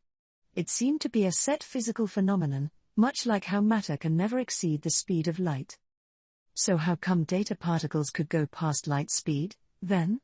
Because it wasn't outpacing light in speed, exactly. Data particles exist on a different coordinate system, which allows them to transfer information with each other with zero time lag. No matter what the distance, if data particles exist within your perceived space, there'll never be any lag. In other words, these particles transcend the laws of time and space, and the transfer of information through them enabled us to converse with each other. Okay, so next question, how can I move in this? Could it be that? If you know how to exist as a spiritual life form, you can likely also become a so-called digital life form by transforming all your matter into data particles. Thought so. If your mind and spirit were, in the end, just a bunch of data, it didn't seem too impossible to me. Whether I could do it or not was another matter, but having a potential answer now was huge. So, eliminating the idea that it's impossible, it's time to focus on how to make it happen. Yes, exactly. I could put emergency response mode into full operation with the aim of evolving you into a digital life form. Is this all right? Of course it is, Seal. I'm leaving all this to you, so go wild. That was kind of a haughty order I gave it, but, really, I couldn't do anything otherwise. If we had any measures to take at all, I was ready to try them. Seal, correctly understanding my intentions, began to energetically take on the job. Now I just had to wait for the results. I was a little worried about how I was constantly having other people do the heavy lifting for me, but I didn't have much choice here. With my mind made up, I focused back on the battle between Chloe and Michael. So, looking at their abilities, they were actually pretty darn close to each other in fighting skill. These were just estimates since I had no precise grasp of anything, but I think they were equal in terms of physical ability, or should I say, they were both able to work data particles exceedingly well. Since these particles had a set maximum speed, what mattered was how well you could interact with them. Who could wrangle these data particles better to overcome their enemy? In a stopped world like this, that's what mattered the most. That, and I noticed a few more things as I watched them. First, in the stopped world, the concept of defense didn't really exist. If you could move like Chloe and Michael, your handling of data particles functioned as both your offense and defense in battle. If you couldn't move in response to that, you had no defense and would be attacked. Really, being suspended in time like this meant that all kinds of forces were offline. The planet's gravity and repulsive forces were included in this, and there was no binding force to speak of, either. There was no inertia or external forces at work, so you still retained your original form, but what happened if something took an attack in this state? Simple, it disintegrated in an instant. Whether it was a reinforced concrete wall, solid bedrock, or a big chunk of steel, nothing would offer any resistance at all, because the atoms it's made of weren't bound to each other. In conclusion, then, nothing can retain its existence in this world. It's a place where none of the laws of physics apply at all, which is scary if you think about it. You have no idea what'll happen, and if you carelessly blunder into this world, you're likely to get seriously burned. There exists a wall between those who can move in this stopped world and those who can't, one as insurmountable as a dimensional barrier. Along those lines, I'm utterly amazed Diablo and CI survived it at all. Diablo seemed to have anticipated this and activated a defensive barrier in response. Oh ho! There's a new discovery. I'm impressed that Diablo saw this coming at all, but the fact that magic still worked in this stopped world was an unexpected boon for me. However, magic cannot be invoked when one is already in the stopped world. Advanced preparation is a must, and the effect also ends the moment it is interrupted. All right. So that's why he survived. When Michael said he should have finished you off when I had the chance, he must have meant landing another blow on Diablo once his barrier shut down. But what about CI, then? CI was safe because it was one of his parallel existences that was brought into the stopped world. He is still pretending to be defeated as he lurks in your shadow, my master, likely seeking an opportunity to ambush Michael. But as Seal explained to me, CI wouldn't ever see that chance because time was stopped for him. I had completely forgotten that CI had access to parallel existences. Gotta hand it to him, though. I don't think he'll be a factor in this fight, but under normal circumstances, I couldn't think of many people I'd rely on more. So the first thing to note about this world was that the concept of defense didn't exist. Another thing I noticed was that whoever activated the time stop first could potentially be at a disadvantage. I wasn't sure about that, but I thought I was correct on that score. Stopping time, after all, seemed to consume a whole lot of energy. If you had two different parties moving in the stopped world, that eliminated the need for this world in the first place. Michael was only keeping it stopped to prevent me from joining this battle, I'm sure. Not only that, repeatedly stopping and starting time likely consumes even more energy. Yes. A bit like an electrical appliance, I suppose. So if we got Diablo and CI back, Michael must have inadvertently cancelled time stop on them, right? Because he's still a beginner at invoking this skill? That seems correct, yes, If someone is capable of perceiving the stopped world, they would recognize it when someone activates such a world somewhere. I think I get what Seal's trying to say. Time isn't something that flows only in a limited space. If you stop the world, it actually affects time and space in every single world in the universe. Ever since Guy and Chloe had their little scrimmage, I had never felt that weird sense of discomfort I felt then, the sense that time had stopped. As Seal put it, this proves that nobody had invoked time stop after that point, until now. So we have a world that only a limited number of people can perceive, but this skill's actually pretty tricky to handle, isn't it? And if your opponent has that skill, too, it's pointless, so. Actually, wait a minute.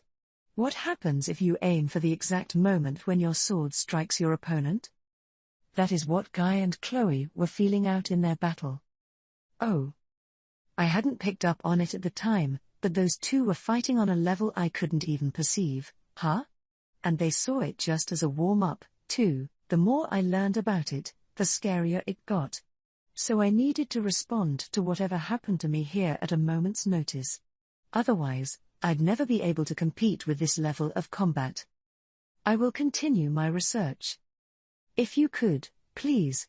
I'm starting to feel a bit overwhelmed, so having you say that to me is a lifesaver. I couldn't tell you how reassuring it was to have a partner like Seal. As I thought about this, the duel was reaching its climax. Chloe and Michael were still locked in an evenly balanced battle, but then my fingertips began to twitch. Bit by bit, I could feel the sensation coming back to every part of my body. Your evolution to a digital life form will be complete shortly. Seal's words sounded like a triumphant declaration of victory. If it was this even one-on-one, we'd have the upper hand once I joined in. And then the moment arrived. Insolent little hero, daring to get in my way, Michael growled. It's time to lead you to your doom. Not if I do it first, said Chloe. You seem pretty proud of being a Monas and everything, but there's nothing too unusual about that. The psychological battle was reaching its peak, too. Now Chloe was revealing that she had Chronoa with her. It clearly upset Michael, and that created a small opening. She wasn't about to miss it, of course. Goodbye. Your fate ends here. A cold gaze. That Time I Got Reincarnated as a Slime. Volume 19. Prologue. The Angel Lord moves. He understood that it was a dream impossible to realize. Michael, Lord of Justice, a mere skill that worked over certain phenomena, was nowhere near enough to make possible the resurrection of Veldenava the Star King Dragon. But even so, he couldn't help but hope for it. Because to Michael, a world without Veldenava was a world with no value at all. Michael opened his eyes, shaking his head lightly as if to rid himself of any lingering sentimentality. The first emotion to lay itself bare in his mind couldn't help but surprise him. I thought I wasn't as naive about this as Ladora. I was wrong, it seems. That was what it boiled down to. Trust no one. Treat them as nothing but pawns. If he had done so from the beginning, he could have prevented Obila's betrayal. But he didn't, because he believed in Feldway and trusted him as a friend. Michael thought that his associates would remain faithful to him as well. That was a mistake. The moment Obila abandoned Azrael, Lord of Salvation, the ultimate skill that Michael had tied to himself, and fled, he realized he had failed. Obila had forsaken him. Using her rights as its administrator, she was willing to erase her own skill Azrael in order to escape Michael's rule. So, to make up for this, he had gone through Feldway to invoke ultimate dominion on the angelic skill users under him, hoping to strengthen his control over them. And with that, the mystics are not a problem. The insectors may still betray me, yet their interests are nonetheless aligned with ours. They'll need to be closely monitored, but once the battlefield is set up, the rest will take care of itself. This battlefield was, in essence, the land he and the insectors had forged a pact over. Michael had promised Xeranus he'd be allowed to take possession of this designated area once it was sufficiently cut off from his own. And, yes, if anyone lived there, the Insectors would be obliged to wipe them out. In other words, Michael planned to send Xeranus to what he anticipated would be the fiercest of battles. So he'd keep a close eye on that location, but there were several problems that needed addressing. The first, needless to say, was how to deal with that traitor Obila. The mystics had sworn their loyalty to Feldway, so there was no need to worry about their morale. Considering their threat level, he could simply deal with them later, but Michael had a feeling that was a bad idea. Obila's role was to watch over Ivalij, the world's destroyer dragon, but by this point, the importance of that role had diminished. Michael didn't care what happened to other worlds, and in fact, Ivalij's appearance in a certain key world had already been incorporated into his strategy. In other words, it made no difference to him if Obila abandoned her post. But if she tried to cooperate with enemy forces, people like the demon lords Raimuru and Guy, that was a different story. And in order to quell that concern for good, taking the first move seemed to promise more certain results. So who should Michael send out for this task? That was the problem, and the next question weighing upon him was related to it. Should he proceed to the next target as planned?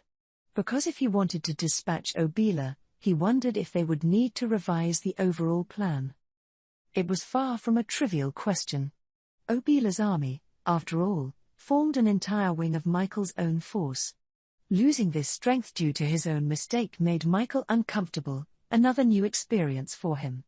As a monus, things like emotions were difficult for him to process, and yet they had been disturbing his thoughts as of late, like noise overlaying a piece of music. Thus it suddenly occurred to him that he might as well try to enjoy the feeling. If this is what emotions are, I ought to consider myself quite lucky indeed. There may only be one perfect answer, but there are countless ways to reach it. Running the shortest path may not always be the right way, after all.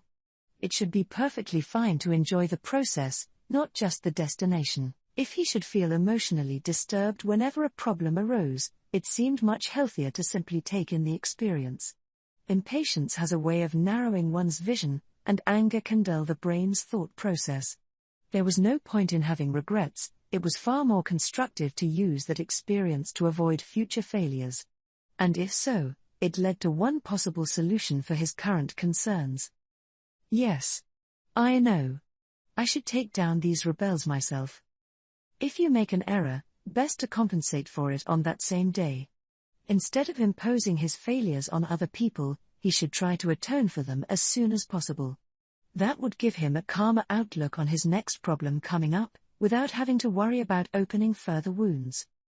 Reaching this decision immediately lifted Michael's mood, another first-time experience for him. And it made him think. Perhaps emotions aren't such bad things after all. In this other world, there was no such thing as gravity. There was no concept of earth or of heaven, making it quite similar to outer space in a way. All that existed in this empty space were objects composed of condensed magicules. These objects were as strong as magisteel, strong enough to generate their own powerful gravitational force, which was why they were turned into bases. The mystics, as former angels, used these bases for habitation, so they could live as they did in their key world and not forget what life under the force of gravity was like. Obila's base, comparable in size to an asteroid, was the stronghold for their anti-Ivalij efforts. Its strength was unrivaled, and it was one of the most important parts of the mystics' overall living space. This was where Michael was headed. Upon completing his spatial transport from the Celestial Palace, Michael found that the base was already an empty shell. However, he also sensed a large army in the immediate vicinity. Is he there? Michael turned his gaze. Obila, likely sensing Michael's presence, immediately responded, taking up a return fire stance. In one fluid movement, the army had formed a full formation across the space, their bare hostility turned toward Michael. Since there was no ground or sky, this formation would never occur on a planetary surface. This kind of full space tactic was built on the assumption that the enemy was few in number. It aimed to encircle the target from every direction before annihilating them. It had worked well against the cryptids, which were geared toward fighting as individuals and almost never formed groups. Overwhelming them with sheer numbers was a proven tactic against them, and given how much frontline experience Obila had, she was an expert in employing this strategy. The soldiers and officers under her, too, demonstrated laudable competency in carrying it out. Such a waste. If I had the choice, I would much rather make good use of this force. Michael sighed. These were battle-tested warriors who had kept the cryptids bottled up for a long time now. Their merit was undeniable, and losing them here was quite regretful. But there was no room left for negotiation. Even with Obila and her force directly in front of him, Michael didn't doubt his decision to eliminate the traitors and make up for his error, not for a single moment. "You were faster than I thought you'd be," Obila said. "Your actions are meaningful to me," Michael replied. "They've made me aware of my blunder. But you will soon know that I will never forgive you." "I wasn't planning to beg you for forgiveness, of course. And I don't know if this is your will or that of the Michael thrall over you, but I had no obligation to follow the orders of someone as shady as you." Both sides had confirmed their intentions, and just like that, the battle was underway. Obila was the first to move. Hundreds of thousands of troops moved at her will, filling this world with the light of utter destruction. All her forces occupied the space, creating a three-dimensional formation shaped like half of a sphere.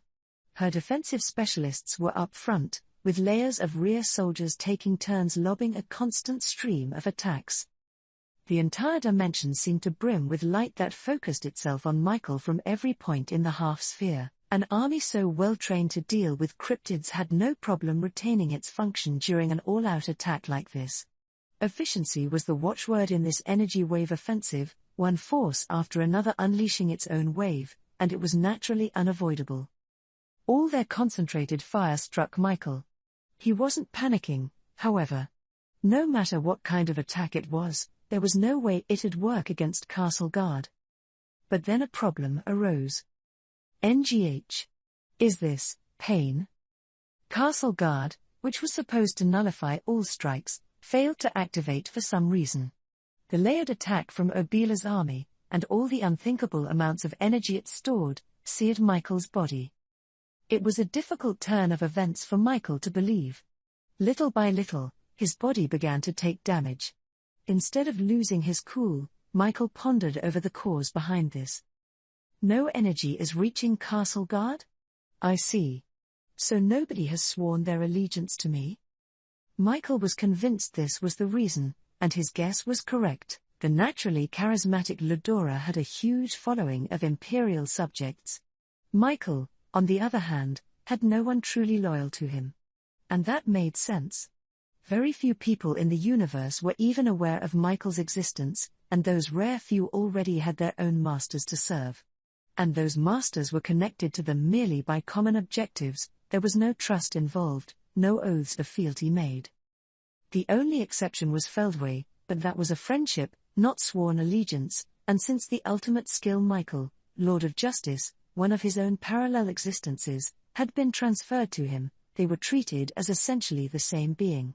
How could Castle Guard work on the power of Michael's loyalty to himself?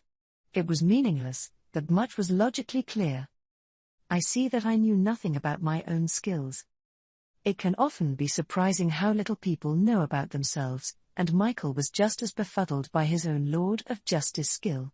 When he confronted Raimuru's team earlier on that airship, he thought he was protecting Feldway with his own Castle Guard, but that wasn't the case. Feldway was tapping into his own skills, and unlike back then, Michael couldn't take advantage of people's loyalty to Ludora now. That's why Castle Guard was no longer effective for him. It could protect him from any kind of attack, and that had to come with a strict set of conditions. And it was the pain Michael felt right now that let him understand that on a deep level. Obila, the attacker, was shocked by this unexpected event. She had been briefed about the skill Castle Guard, so she knew that any attack on him would be meaningless, but Michael plainly looked damaged, and this puzzled her greatly. Nonetheless, she still recognized this as an opportunity, so before pondering over it any longer, she gave out her orders. Continue the all-out attack. Stay in sync with each other. Don't give Michael a moment's rest. The soldiers, seeing what was going on, didn't hesitate to keep attacking at full force regardless of their orders.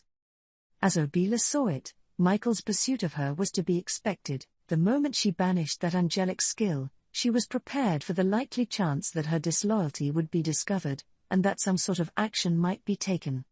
Had she been in Michael's position, she would have done the same thing, hence she staged this all-out assault while secretly continuing to retreat.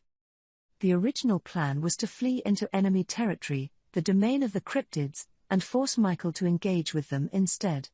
Now, however, that no longer seemed necessary. Obila considered Michael's energy level to be several times greater than her own, truly a formidable force in any battle, but his combat experience wasn't nearly what she assessed it as at first. Could we maybe win like this? No, that's far too optimistic. I'm sorry for the soldiers at the end of the line, but they'll need to serve as bait for me. Obila was a brilliant, cool-headed commander, one willing to treat her forces as statistics and sacrifice the weakest under her command.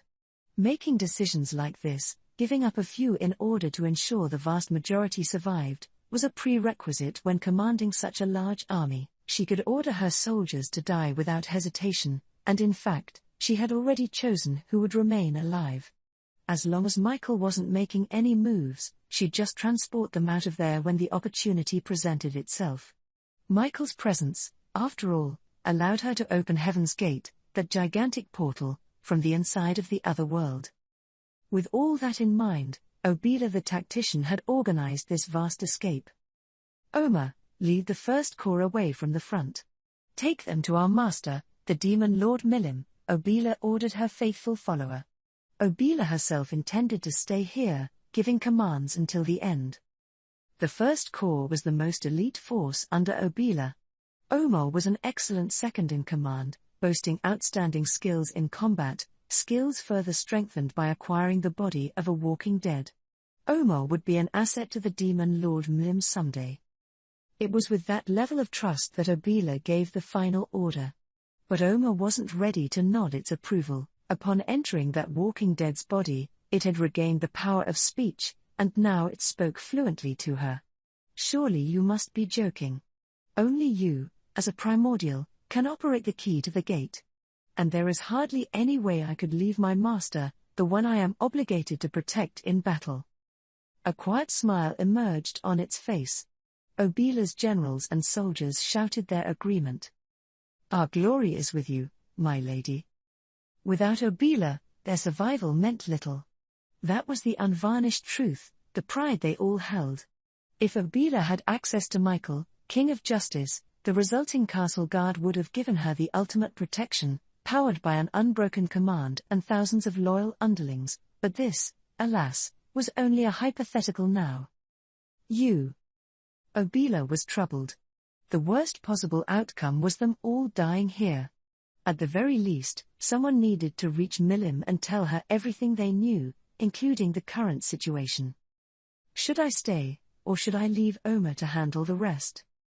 Feelings no longer mattered at this point. She had to decide which approach would have the best chance of success. And Obila, upon making her decision, was just about to announce it when all of you, spread out at once. She gave the order as quickly as she could, sensing something unusual. Her focus remained on Michael as she pondered it.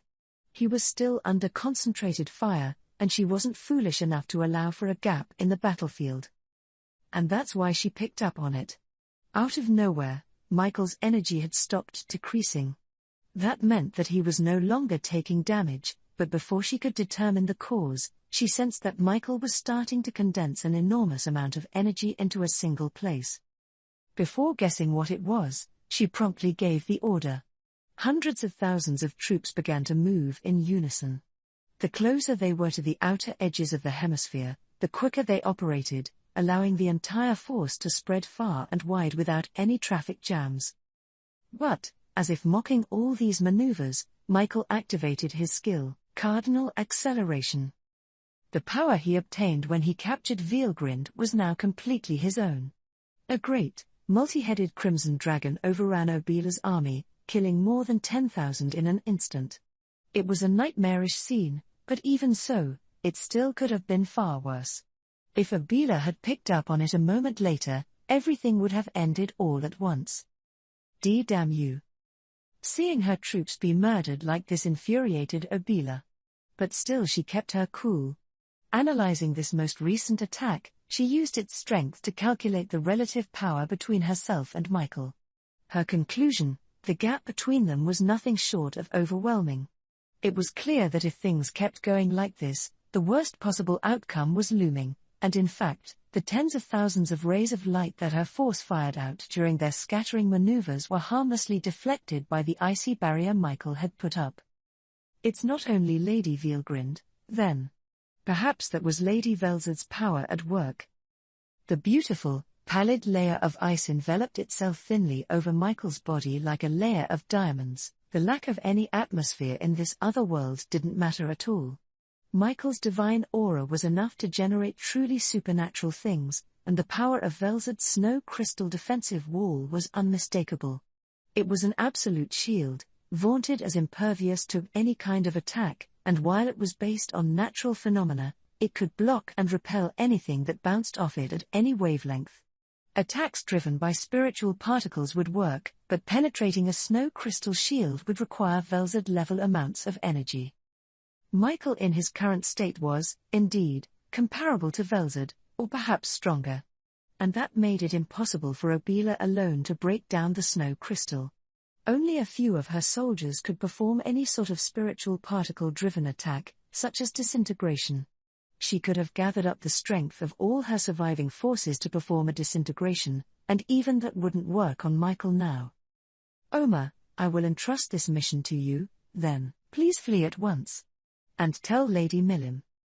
I cannot agree with this, Lady Obila. As your Chief of Staff, I have the authority to disobey your orders, and I can think of no better moment to do that.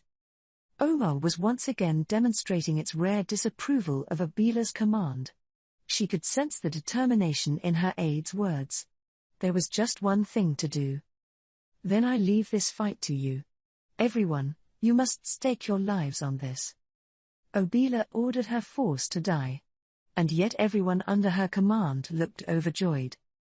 Our lives are for you, my lady. That declaration was the signal, and then the merciless assault began anew. Chapter 1. The First Skirmish. All of us were transported to a frigid wasteland, a world entirely white and silver. It was almost like I had blundered into Guy's stronghold. I had tried to use our transport magic circle, but the magic didn't activate on it, so I instead used spatial transport to travel to the far limits of what I could see with the monitoring magic Argos. The moment we were on the other side, though, we were greeted by this piercing cold air. It was so frigid, I thought my heart was going to freeze. And that's the thing, right? If it's cold enough to even shut me down, it had to be Velzard in action. There was a presence that made the atmosphere seem to tremble. It told us that this was unmistakably a battlefield, and the greatest source of this presence came from the spot where Guy and Velzard were facing off. They had created such a vast space of death and destruction where nobody else could intervene. So I let them be. It seemed like someone had their eyes on me, but I ignored it. I felt a brief wave of anger from this someone, like, God damn it, how dare you ignore me? But there was no point dwelling on it. As an outsider, I was in no place to butt in here. I detected a hint or two that someone was dismayed by this, but it wasn't about to shake the conclusion I just reached. Jumping into a location that you know is dangerous isn't a choice that an intelligent human being would make, so I looked a bit more into where else I should poke my nose. The next nearby sign I picked up, oh, that's Diablo, huh? It looked like it was him against Zorario, but again, let's leave them alone. I mean, Diablo's right there and all, so leaving matters to him shouldn't be a big deal. If he couldn't do anything about this, it's not like I could do very much more. No, I really don't think that. He. You don't get it, do you, Seal? This is something that I've picked up on only lately, but you know what the thing is with Diablo? It's the way he slacks off whenever I'm watching him. I don't think he even realizes it, either. I feel like he stops making a full effort because he's eager to see what I'll do instead. Ah yes. That does make sense to me. Wow. It's been a while since I beat Seal in a debate. Feeling a little emboldened by this, I began to give everyone my orders. Let's leave the outside alone. I wanna head for Leon. It looks like we got a few battles going on at once, so join in as you see fit. Benimaru, Ci, Ranga, and Kumara nodded at me. These weren't exactly precision orders I was giving, but we were in an emergency. If we all went out together, I thought, that was likely our best bet. By the way, there was another pair, engaged in battle outside. I had sensed the remains of heavy magic usage from close to the surface, but my instincts told me to let it be. Why was that? I had absolutely no reason or basis for my choice, but I decided to trust that voice in my head. This was no time to be preoccupied, I needed to take quick action. So, with no objections from anyone else, we made for the castle. The visibility was terrible. I had universal detect turned up to max, but I couldn't even get a feel for the distance. The reason was simple: Velzard's blizzard was contaminated by magicules, and that was easily enough to neutralize my cancel natural elements skill. Since I judged distances by the way magicules in the atmosphere reflect off matter, everything becomes ambiguous if there are swarms of magicules going every which way, so all we could really do was travel in the direction where the magicules were being tossed and thrown around the most. That turned out to be the right call, too, for we were soon at Leon's castle. Things were a lot better inside. Having my full vision back was a relief. Now it was time to look for signs of a fight. Okay, I'm sensing Leon's presence, I said. Me and Benimaru will head there, so you guys go cover the rest of the battlefield. At once. I hear you. On it. Ranga, Kumara, and Ci set off. I didn't bother watching them leave, instead invoking spatial transport to get myself and Benimaru out of there. The moment we stepped inside, after all, the sheer aura of this battle seemed to explode in my mind. It chilled me. There was this intense energy, even greater than my current full strength, and I could tell things were getting pretty rough. The scene greeting us post-transport was truly a race against time. I tried using hasten thought to read the situation, analyzing matters hundreds of millions of times faster than normally, but things were clear enough already. Yuki, exerting what looked like the last ounce of his energy, was taking the lead position as Laplace and Tyr were behind him, protecting a woman. She looked familiar to me, Yuki's secretary, the body possessed by the demon Lord Kazalim. Kagali was her name, and the last time I saw her, she was under the control of Lieutenant Kondo. I couldn't guess what happened to her, but it looked like she had her free will back. That wasn't really the issue, though. The real issue was the large fireball the enemy was about to unleash. Enhanced by an ultimate skill, this massive blast, with its boosted, purified heat and destructive power, would shatter even spiritual particles into nothing. In other words, it could destroy souls, and it had already been unleashed well in advance of my arrival. I was safe.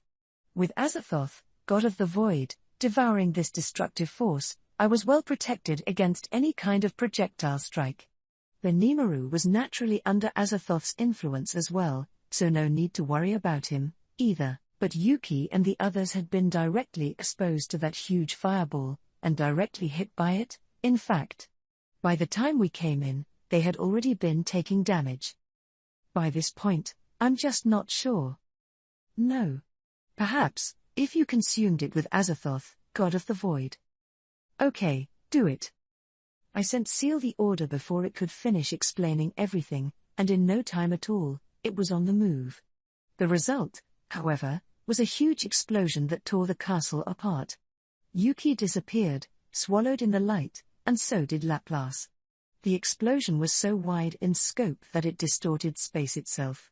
I managed to suppress quite a bit of it with my power, but as for the two people who took a direct hit from it, I know I've caused you a lot of trouble, but I never hated you at all, Rimuru. Yay, me either. And now that you're here, I'm sure it's all gonna be fine. I felt like I could hear those voices. I think I just imagined them, though. Yuki and Laplace were gone without a trace. And, yeah, they did cause me nothing but trouble, but Yuki was a traveler from my homeland, someone who Shizu entrusted me with. And by this point, I couldn't really hate Laplace, either. In fact, I thought we might be able to build a friendship of sorts. But both of them are so stubborn, there's a non-zero chance that they're still alive somewhere. No need for condolences, thanks. It's obvious from what I saw that any hopes for their survival were a pipe dream. Still, Seal's words did bring me back to reality. I thanked it as I turned the page. Yuki and Laplace may have made the ultimate sacrifice, but they had nothing to do with our objectives this time around.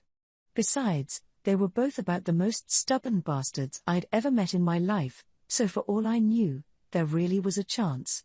I could get sentimental about things later. I had work to do, and getting caught up in regret without completing that job would just be an insult to them. Clearly, the time Yuki and Laplace earned for me hadn't been in vain. The barrier they had exerted every effort to put up, and Tyr had exerted every effort to support, had saved her and Kagali from serious injury. I knew that because I had already isolated them in my stomach to observe their condition. Seal was doing all the work, but either way, thanks to Yuki and Laplace's actions, Tyr and Kagali were rescued in time. After confirming those two were safe, I turned my attention to the enemy. One was Feldway, and the other was Footman, or not. Just looking at him, he seemed like a different person. And Leon, who I was just wondering about, was fighting against someone I didn't even recognize. She looked a whole lot like Elmesia, but I could tell it was someone else. She had the same powerful presence, but there was a different essence to it. I could tell she was on our side, but in what way exactly, I'd work out later. Regardless, this woman seemed to be fighting on an even keel with Leon, so I decided to leave them to it and concentrate on our more present enemies. You know, I began, I expected you guys to go after Leon, but this was a much lower turnout than I anticipated. That was my attempt at stirring them up. I wasn't showing it at all, but failing to save Yuki and Laplace was frustrating. It angered me a lot, in fact, and I had no intention of showing any mercy. Who are you? You dare interfere with me? Outrageous, yelled the guy opposite Feldway. Jahil, said Feldway, that's the demon Lord Raimoru, one of the most important people out there. You'd be wise to remember him. All right. The guy who I'm assuming took over Footman was named Jahil. He's the one who unleashed that huge fireball just now, so he's definitely trouble. So it's two of us against two of them. I'll deal with Feldway, so Benimaru can take care of Jahil. However, by the looks of things. Jahil, you say? I'll take you on. Oh, Benimaru? Wow. He's so overjoyed to join in, no matter what I thought about it. No point worrying about him now, I supposed. Whatever happens, happens, I figured. Hare. I didn't expect to be fighting you in here, but it certainly saves me a lot of trouble, Feldway scoffed. I'd say the same thing to you. I replied, drawing my sword. If I'm in on this, I'm going all the way. Michael's got castle guard, which makes him pretty tough to overcome, but luckily he's not here. That was an opportunity, and I really wanted to capitalize on that and get rid of Feldway super fast, at least. Besides, I'm a man who never hesitates once he's made up his mind. I'm never going to benefit from long, dragged-out battles or distractions getting in my way. At times like these, you need to decide things with one killer blow. And I had prepared for situations like this. I had special skills, finishers, you could say, the kind that the heroes of shonen manga series have had for years. Imaginary blade. What's the most all-out powerful sword technique you can use on multiple targets? If you ask me, the answer is obvious. It's Melt Slash, capable of cutting through even spiritual particles. Now, what's the most skillful, leftist sword strike on a lone target? That's got to be Crestwater 100 Flower Bloom, no doubt about it. The combination of these two moves, mixing their essences together, is Crestwater Darkflame 100 Flower Bloom, Benimaru's show-stopping finisher. It retained the forms of the very best sword moves, but with more power from the added ultimate skill. That put it beyond the spiritual particle crushing point, making it comparable to Meltslash.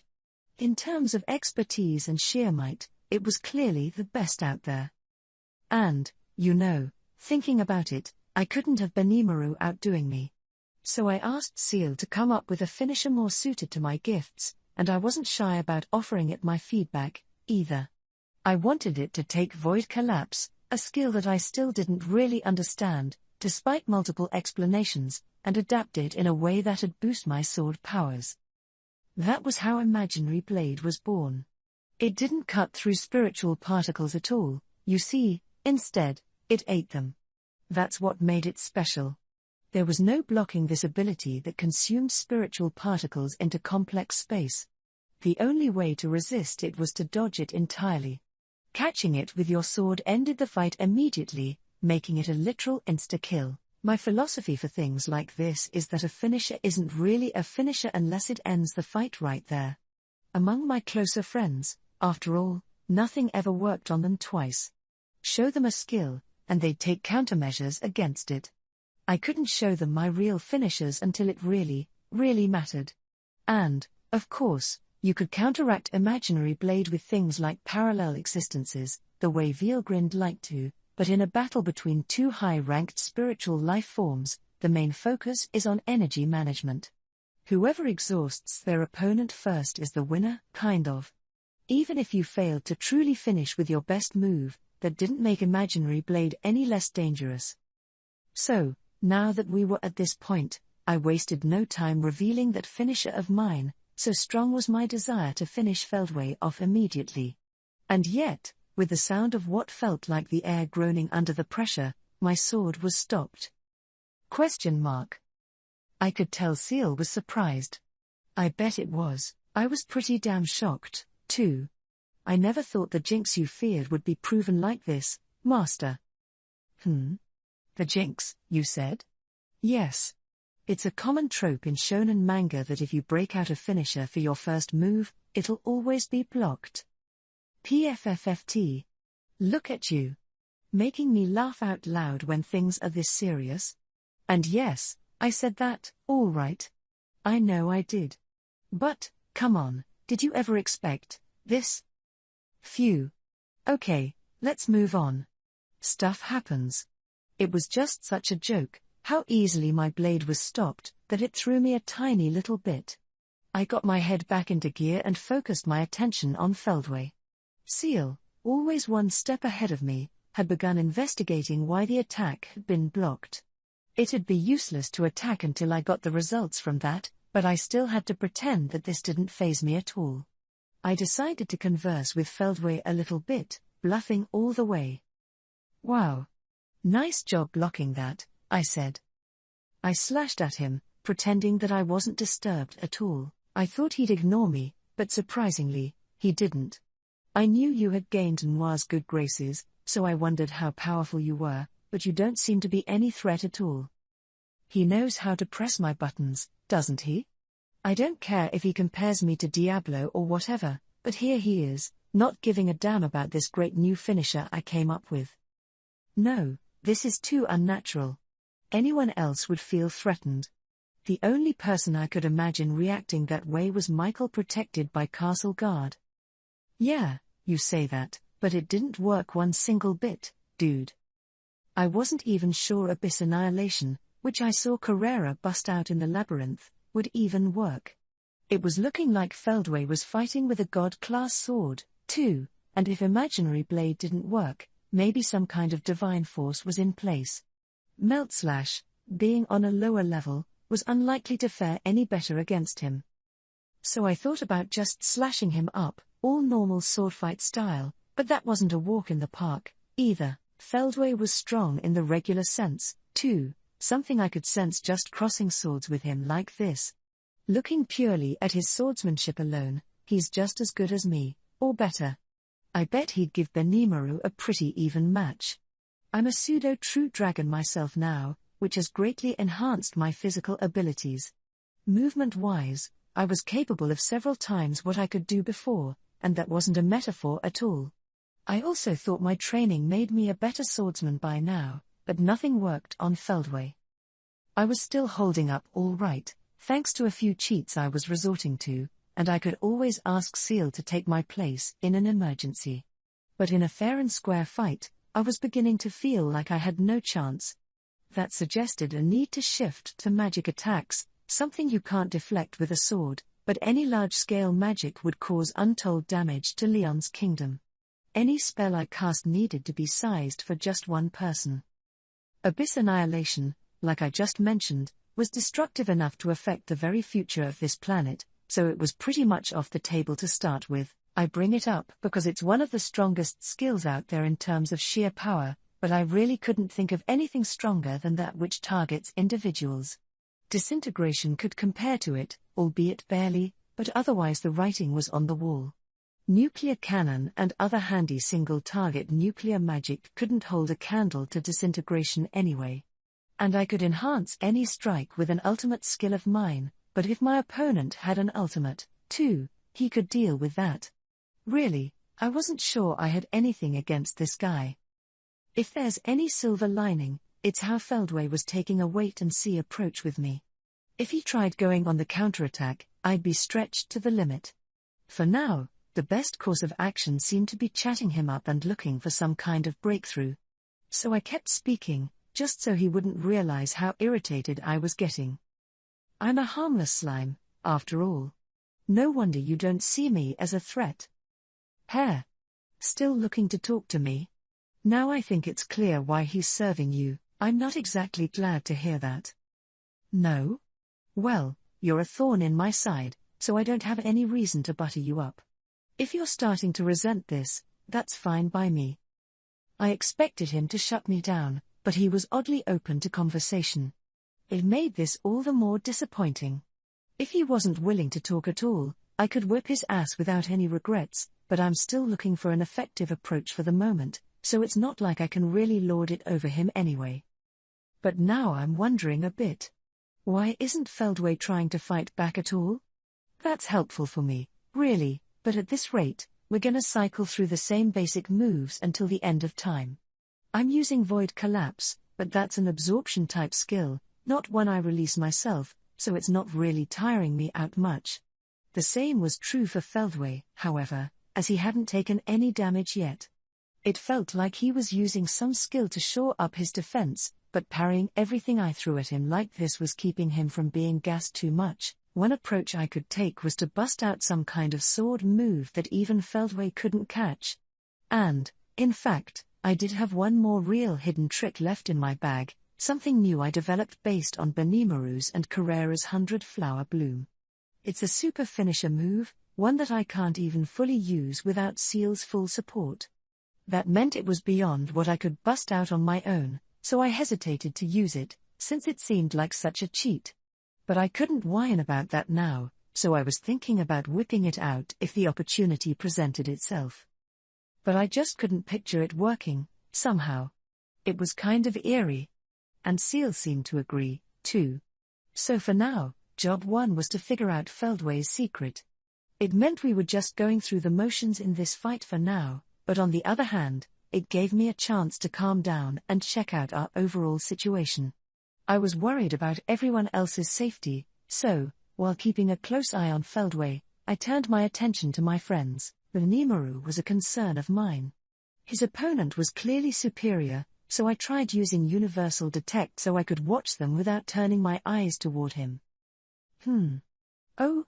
Wow, look at that ominous crimson spear Jahil's carrying. I don't know when he got it, or where from, but I could sense an incredible amount of force from it. It seems to be called the Demigod's Blood Spear. Earlier, he bragged that I will run you through with the spear my most beloved demigod gave me. Oh, okay. Unlike me, Seal must have been keeping tabs on how Benimaru was doing. And, yeah, I can't let my guard down right now, but I'm not in crisis mode at all. Worst case scenario, I still have Veldora, so I can come back to life if I die. Maybe I was lacking in urgency a little, but I couldn't afford to hurry things until I figured out a strategy. So I kept observing. I didn't know what kind of thing Jahil was, but it certainly seemed appropriate that he took over Footman's body. His nimble footwork and spear aptitude were both exemplary. With my perception sped up millionfold, I could tell he was a master of both. It was hard to believe this was someone else's body at all, which proved how much of a menace Jahil could be. What's more, Jahil had over 3 times the existence points of Benimaru.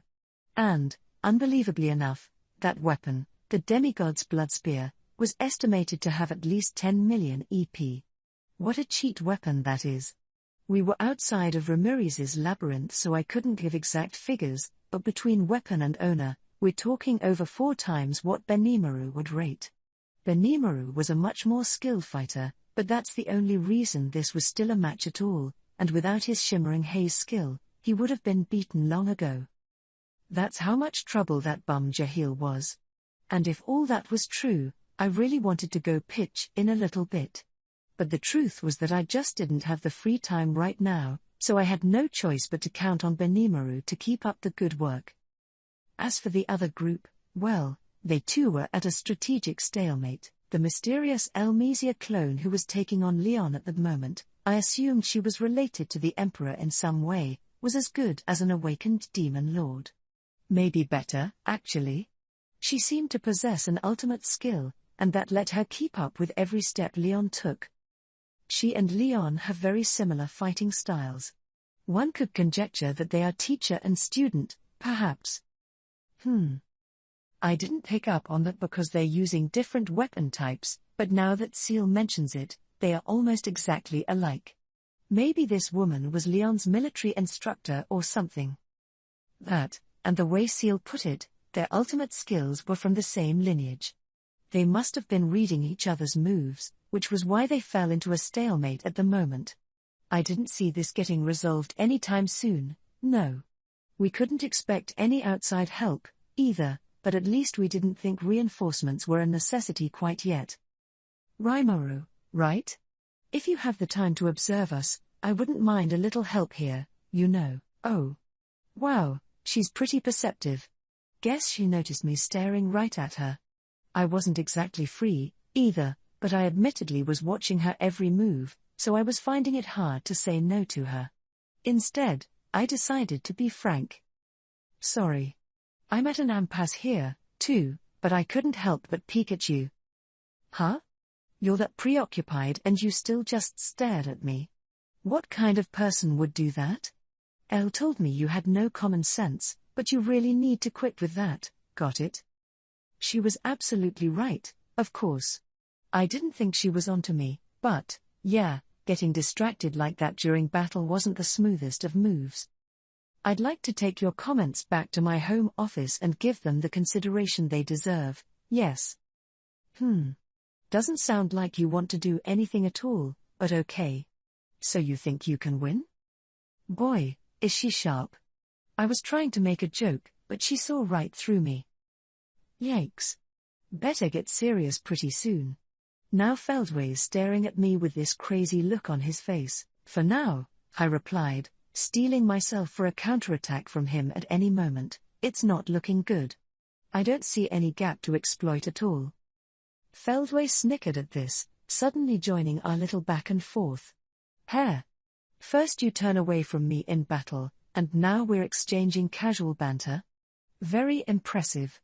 And yet you claim I'm showing you no gaps. Ridiculous. Where do you get off, if I may ask? Oh, shut up. I gave you my top finisher and you just blocked it like it was nothing. That's why it's like this now. I wouldn't be going through all this trouble if you just lie down and get your ass beat. Don't make me laugh. Our plans would have been realized quite a bit earlier if you had not interfered with me. That, and of course your servant Noir's crushed a number of our other plans as well. Guess I riled him up too much. He was losing his temper. I have nothing to do with whatever Diablo did, I insisted. Yes, you do. You're his master. No, I haven't even known him that long. I'm not about to take responsibility for something I have no business handling. I'm not the one to blame there, that's my story, and I'm sticking to it. He's just so brazen, I offered. I agree with you, the woman replied.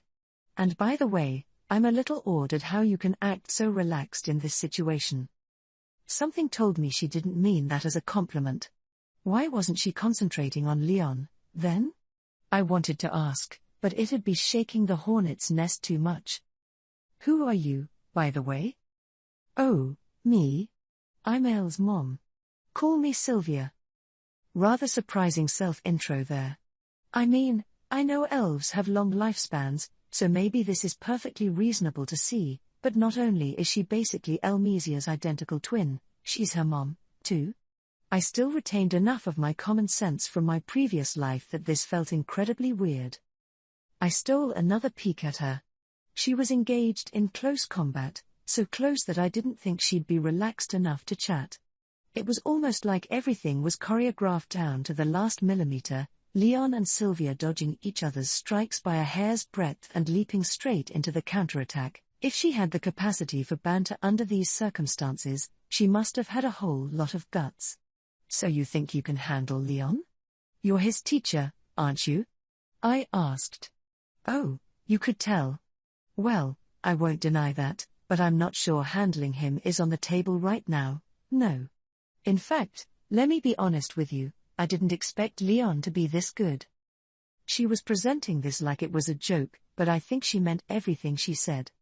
They had all been walking a tightrope before we showed up, so I wouldn't blame her if she lost focus sometime soon. The equilibrium we had going right now would collapse the moment things leaned too far in one direction, so neither of us could be too casual about our chances here. So I thought a little bit about Leon. I had certain measures I could take against him, but should I really break them out? I preferred to wait until they were at their most effective, and right now didn't seem to be that moment.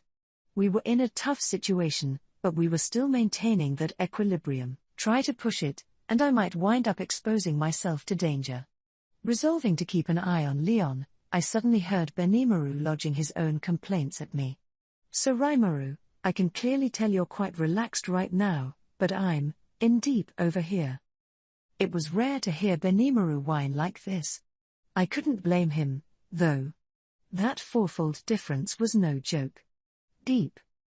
Like, real deep. Yeah. Jahil's specialty seemed to lie in flame attacks, which fortunately gave Benimaru an advantage. He would have lost long ago otherwise, so really, it was kind of a miracle. So now what? This détente could break down at any moment, deciding the battle right then and there, and I wasn't exactly a spectator, either. I had several cards up my sleeve, but I was wavering over when to do that. Leon was one thing, but Feldway and Jahil didn't seem too challenged, either. We were at a definitive disadvantage. Should we wait for someone else to beat their foes and come running in here?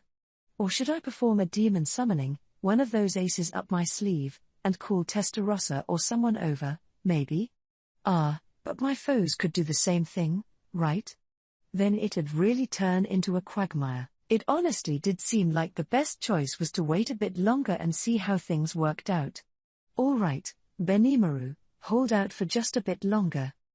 Hey! I really can't buy us that much time. Haven't heard Benimaru sound that pathetic in quite a long while. I began to discuss with Seal whether there was any way to break out of this situation. Kumara, Ranga, and Ci, working as a team away from Rimuru, each went to provide support against a different opponent. There wasn't any verbal consultation between them, they just naturally decided where to go based on the approximate strength of each foe. Ranga made a beeline for Vega. He had the largest aura out of anyone in the area, and his momentum made him even stronger than Ranga. As expected, he was presiding over the fiercest battle of them all. He does seem stronger than me, thought Ranga. But if I stall for enough time, Sir Ci and the rest should finish off their foes and come to my aid. He trusted his friends enough that he would never doubt them, that's why he was so unafraid to take on such an awe-inspiring fighter. I've come to help, he shouted as he leapt at Vega. It was a delightful sight for Mita, leader of Leon's White Knights. She had been doing her best to serve as a healer, but there was only so much time she could buy with their current strength alone. The 5 demons serving Rain and Misera, Squall, Ulrich, Alban, and Georg, were each demon peers, as powerful as the demon lords of old. But Viga, their opponent, had an EP of over 10 million, which was just too great of a difference. Misora, the peer in charge of command, was talented enough to serve as Rain's closest aide. Whenever Rain slacked off, as she often did, it was Misora who looked after her business. It gave her a broad perspective on matters, as well as an eye for detail. But against Viga, who could knock out some of the demon peers with one strike, there wasn't much chance to exercise her command skills.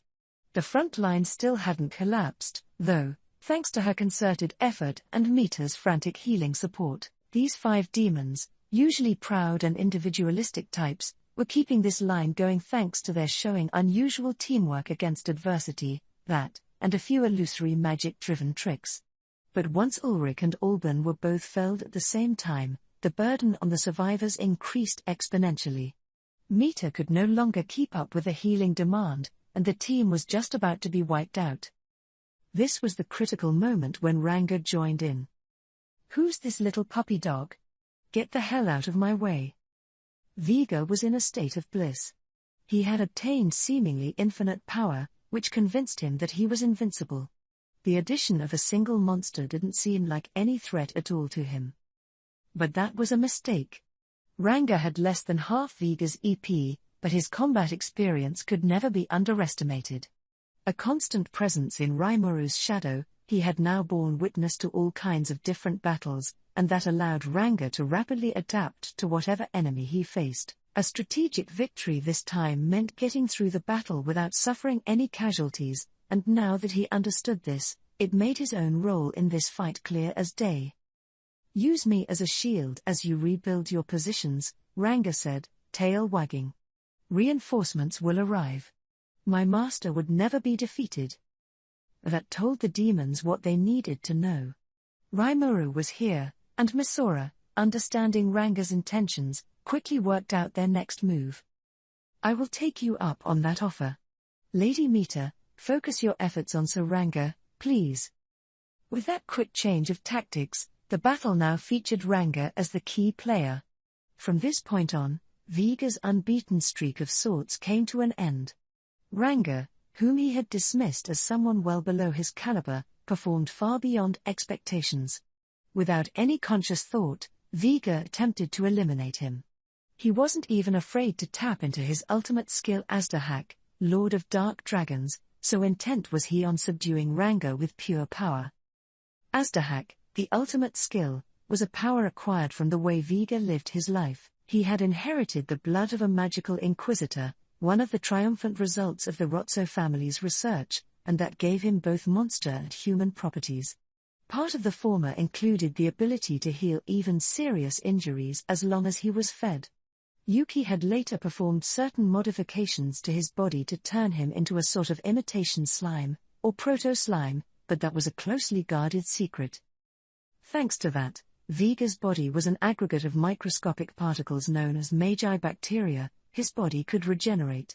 As long as a certain portion of his body remained intact, the entire rest of it could be revived without incident. This made Viga a master of mimicry, capable of imitating the structure of any living thing, and he also had a certain chance of acquiring the abilities of whatever prey he fed upon. This was exactly why he was able to obtain Azdahak. The essence of that ultimate skill involved absorbing powers from the user's prey, which lay at the core of Viga's will. In practice, it was quite similar to Raimuru's Belzebut, Lord of Gluttony, providing a showcase full of worrisome abilities: ultra-speed thought, parallel thought, analyze and assess, dominate organic, mass production, absorb skill, multi-layer barrier, and more. It was a top performer, no doubt. If Viga's prey had a physical body, he could read data from it with dominate organic to obtain its species-specific abilities. If the unfortunate victim was a spiritual life form, absorb skill could steal its energy and make its abilities Viga's own as well. And as long as there was any useful organic material nearby to work with, he could create as many duplicates of himself as he wanted. Overall, in the right hands, Azdahak could offer virtually unlimited strength, but only in the right hands. Unfortunately, Vega hadn't built up that much experience in life since he was born. He grew at a frightening rate, his power, and nothing else, increasing by leaps and bounds, but he still had yet to master his skills. All he could really do was power up his body via Dominate Organic, read his enemy's weaknesses with Analyze and Assess, and weaken his foes via Absorb skill. He also took advantage of ultra-speed thought, albeit unconsciously, so he had a certain level of judgment skills, but parallel thought hadn't dawned on him yet, so despite his dominant advantage in this fight, he still hadn't secured victory. And, of course, Vega was enjoying his own strength too much to realize that he had just missed his best chance to win this. Then Vega's fist, with all its vicious power, crushed its way through Ranga. Vega was puzzled. It didn't feel like he had just torn through flesh. He took no energy from his target, and he didn't even execute Analyze and Assess on it. The reason? Ranga was fully utilizing his powers.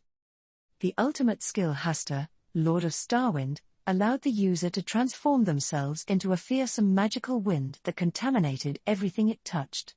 No physical attacks worked on Ranga. In fact, the moment anyone made contact with him, they took damage from the death-calling wind effect. Ranga was now magic itself. Much like how Carillion's Burst Raw skill worked, he maintained his shape and mass, but he had transformed into a mass of conscious particles housing untold destructive energy, just like a spiritual life form. Even a simple headbutt could become a devastating attack, and it doesn't need to be said just how fearsome a threat this posed. In Ranga's case, Hasta was classified as a change in status, unlike Burst Raw's skill classification. It consumed a great deal of energy, but being in magic wind mode didn't put any further limits upon him. This was the strength one could boast when they could fully handle their skills. Vega might have more EP than Ranga, but in terms of fighting ability, the winner was clear. Ha ha ha. Looks like your fist doesn't work on me. Ranga was actually just as surprised. He had been on his guard, assuming that Vega was stronger than him. Rimuru was always a cautious fighter, a habit Ranga had grown to imitate. He didn't dare let his guard down against Vega, what with him having over double his energy, but this? He almost suspected this was some sort of trap. Damn you. You're just a stupid dog, and you dare mess with me? Enraged, Vega lunged at Ranga, fists flying. Only then did Ranga realize that his opponent was less than intelligent. Wildly flailing at Ranga in magic wind mode was no different from inflicting wounds on yourself. Vega was willfully damaging his own body, and Ranga didn't even know how to respond. The correct countermeasure to Hasta was to wrap one's fist in a skill-driven aura before attempting a punch. The same would be true when attacking with a weapon. Against a skill like this, another skill was the only approach. A spiritual life form could boost its energy to produce an ultimate equivalent effect, but Vega hadn't taken any of that into consideration at all. If he had a full mastery of the ultimate skill Asdahak, he never would have exposed himself as such a dullard. Fool. I thought you were tricking me, but it seems you meant to do that. If so, allow me to descend upon you at once. With that declaration, Ranga began to run at full speed. He was now at jet-black wind that joyfully toyed with Vega, leaving sound behind and filling the air with after-images of himself, from the ground to up in the sky. It became a great howl that reverberated into deep space. Combining Hasta with the skill Dominate Sound and Wind, Ranga amplified his speed and destructive force. A quick application of Dominate Space created a force field, and within it he invoked Dominate Weather, creating a death storm for the finishing blow. The storm grew, and in time it roared across the landscape, becoming the all-destroying skill Apocalypse. The entire process, from start to finish, was called Apocalypse Howling, the most powerful of single-target attacks, woven together by Ranga himself. Normally, if he let out a far-reaching howl in this state, it would turn into a damage-dealing directional beam. That was actually an easier way to invoke this, the more correct way, even, but Ranga wanted to deal as much damage as possible, so he deliberately restricted the amount of space the skill worked inside of. Caging his foe within this force field eliminated any energy waste, allowing for a potentially greater effect.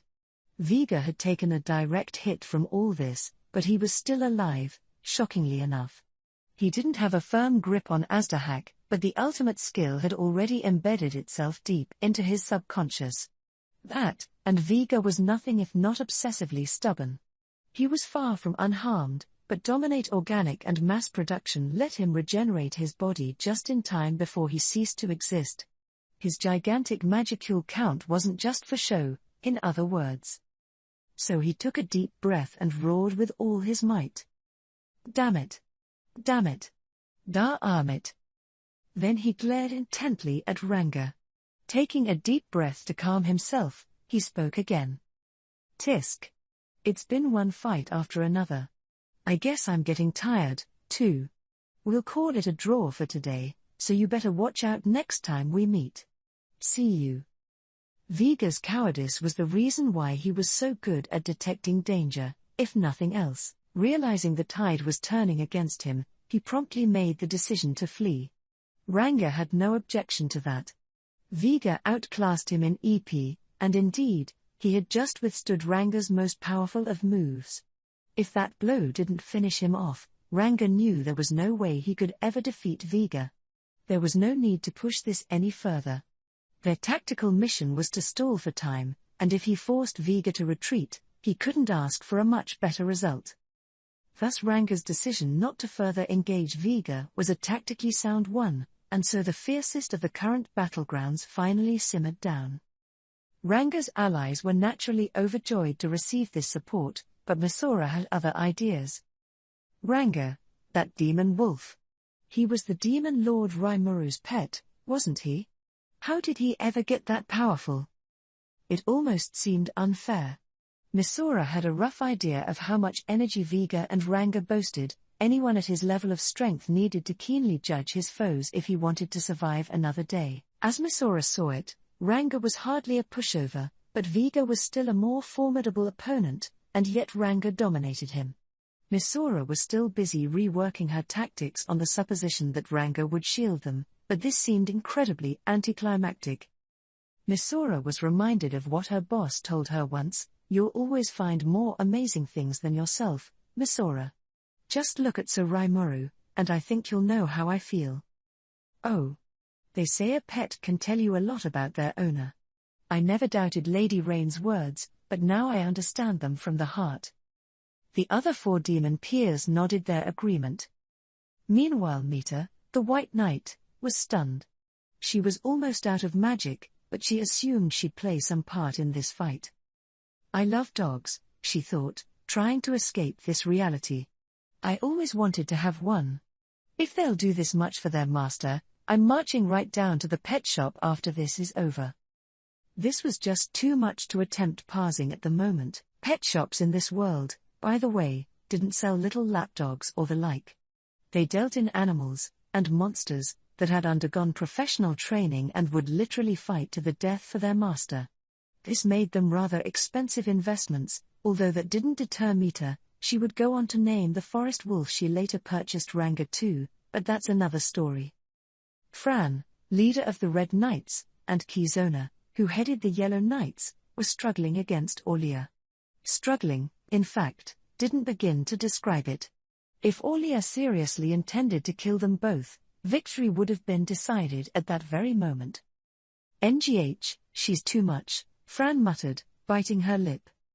Kizona, fending off another attack, agreed. "We're being toyed with. Is the mace next? It was a dagger earlier. She keeps using weaker and weaker weapons. I think she's testing their performance on us." She was right. Aulia began combat holding her morning star up high, and one blow from it shattered Kizona's entire suit of armor. She was prepared to die at the next blow, but then Aulia decided to switch weapons. Clearly she saw the 2 knights as nothing to fear, but in a way this was a lucky break. "I hate being treated like such an idiot, but if this is how wide the gap is between us, what can we do? Let's think positive. If we keep stalling for time, I'm sure Sir Leon will come to our aid." It was an impossible hope, but Fran and Kizona held it in their hearts, never giving up as they faced Aulia, no matter how much they realized that such hopes were an illusion. Their master, the demon Lord Leon, was no doubt facing an even worse situation. There was no way he'd abandon his own knights otherwise. All they could do was try to survive until help came along, but they were well past their limits. The difference in strength was just too much. Not even 10 minutes had passed since the battle began, and both of them were already bruised from head to toe. Aulia, too, was satisfied. She had tested out all her skills by now, to some extent. Okay. Is that enough? With those words, she transformed her weapon into a trident, the preferred weapon of the woman once called Orca, when she was ready to fight for real. Fran and Kizona could sense the change in their foe. This is it. I did my best, but I am sorry I failed to fulfill my mission. Fran was lost in despair. Kizona took a more pragmatic approach. I wish I could have had cake as my last meal. They waited for their final moment to arrive, in their own ways. Instead, looks like you're in trouble. I thought it'd be tactless of me to intrude, but please allow me to handle things. Kumara, transformed into a beautiful woman, stood before Aulia, as if to protect the two knights. So began the battle between them, which, once again, proved one-sided. Now it was Aulia who was hopelessly outmatched. No. Why is this? Aulia couldn't help but cry out in astonishment. Her ultimate enchantment multi-weapon let her create God-class weapons of any type, and she had God-class armor on to match, but Kumara's 9-tail gouge thrusts totally ignored that armor as it inflicted damage on Aulia. Her gear wasn't shattered, but the sheer impact of these tail-driven strikes hit home, sapping her strength. Quite weak, aren't you? Said Kumara. In that case, I hardly need to deploy my 8 legions. Kumara had considered whether to send out any of her tail beasts to gauge her enemy's strength, but after their initial clash, it just didn't seem necessary. Aulia was a first-rate fighter and a menace with her advanced magic, but her moves were no different from what any human could do, and she didn't surprise Kumara in any way. After gaining experience against powerhouses like Carillion and Frey, this opponent wasn't nearly enough to challenge her. She needed to keep Aulia's equipment in mind, but not even that was a threat. That's because Kumara had undergone another evolution, a change in species from 9-tail to divine fox, and this new divinity had greatly enhanced her might. Aulia, too, was divine by nature, what with the seraphim inside of her. In terms of existence points alone, there wasn't that much difference between them. Kumara's had grown a bit, but it was still a little under 2 million, while Aulia's was a bit past that. In terms of sheer numbers, Aulia had the edge. But Aulia had one distinct disadvantage. She had only experienced the world as a human being, and thus, she had far too narrow a view of how to use her powers. Orca and Alia, the two humans that formed Aulia, were two of the most senior officers in the Yuki-led Composite Division. They were as strong as the Imperial Knights, the mightiest group in the Empire, and now their souls were mixed together, placed into a walking dead and even granted a seraphim's power.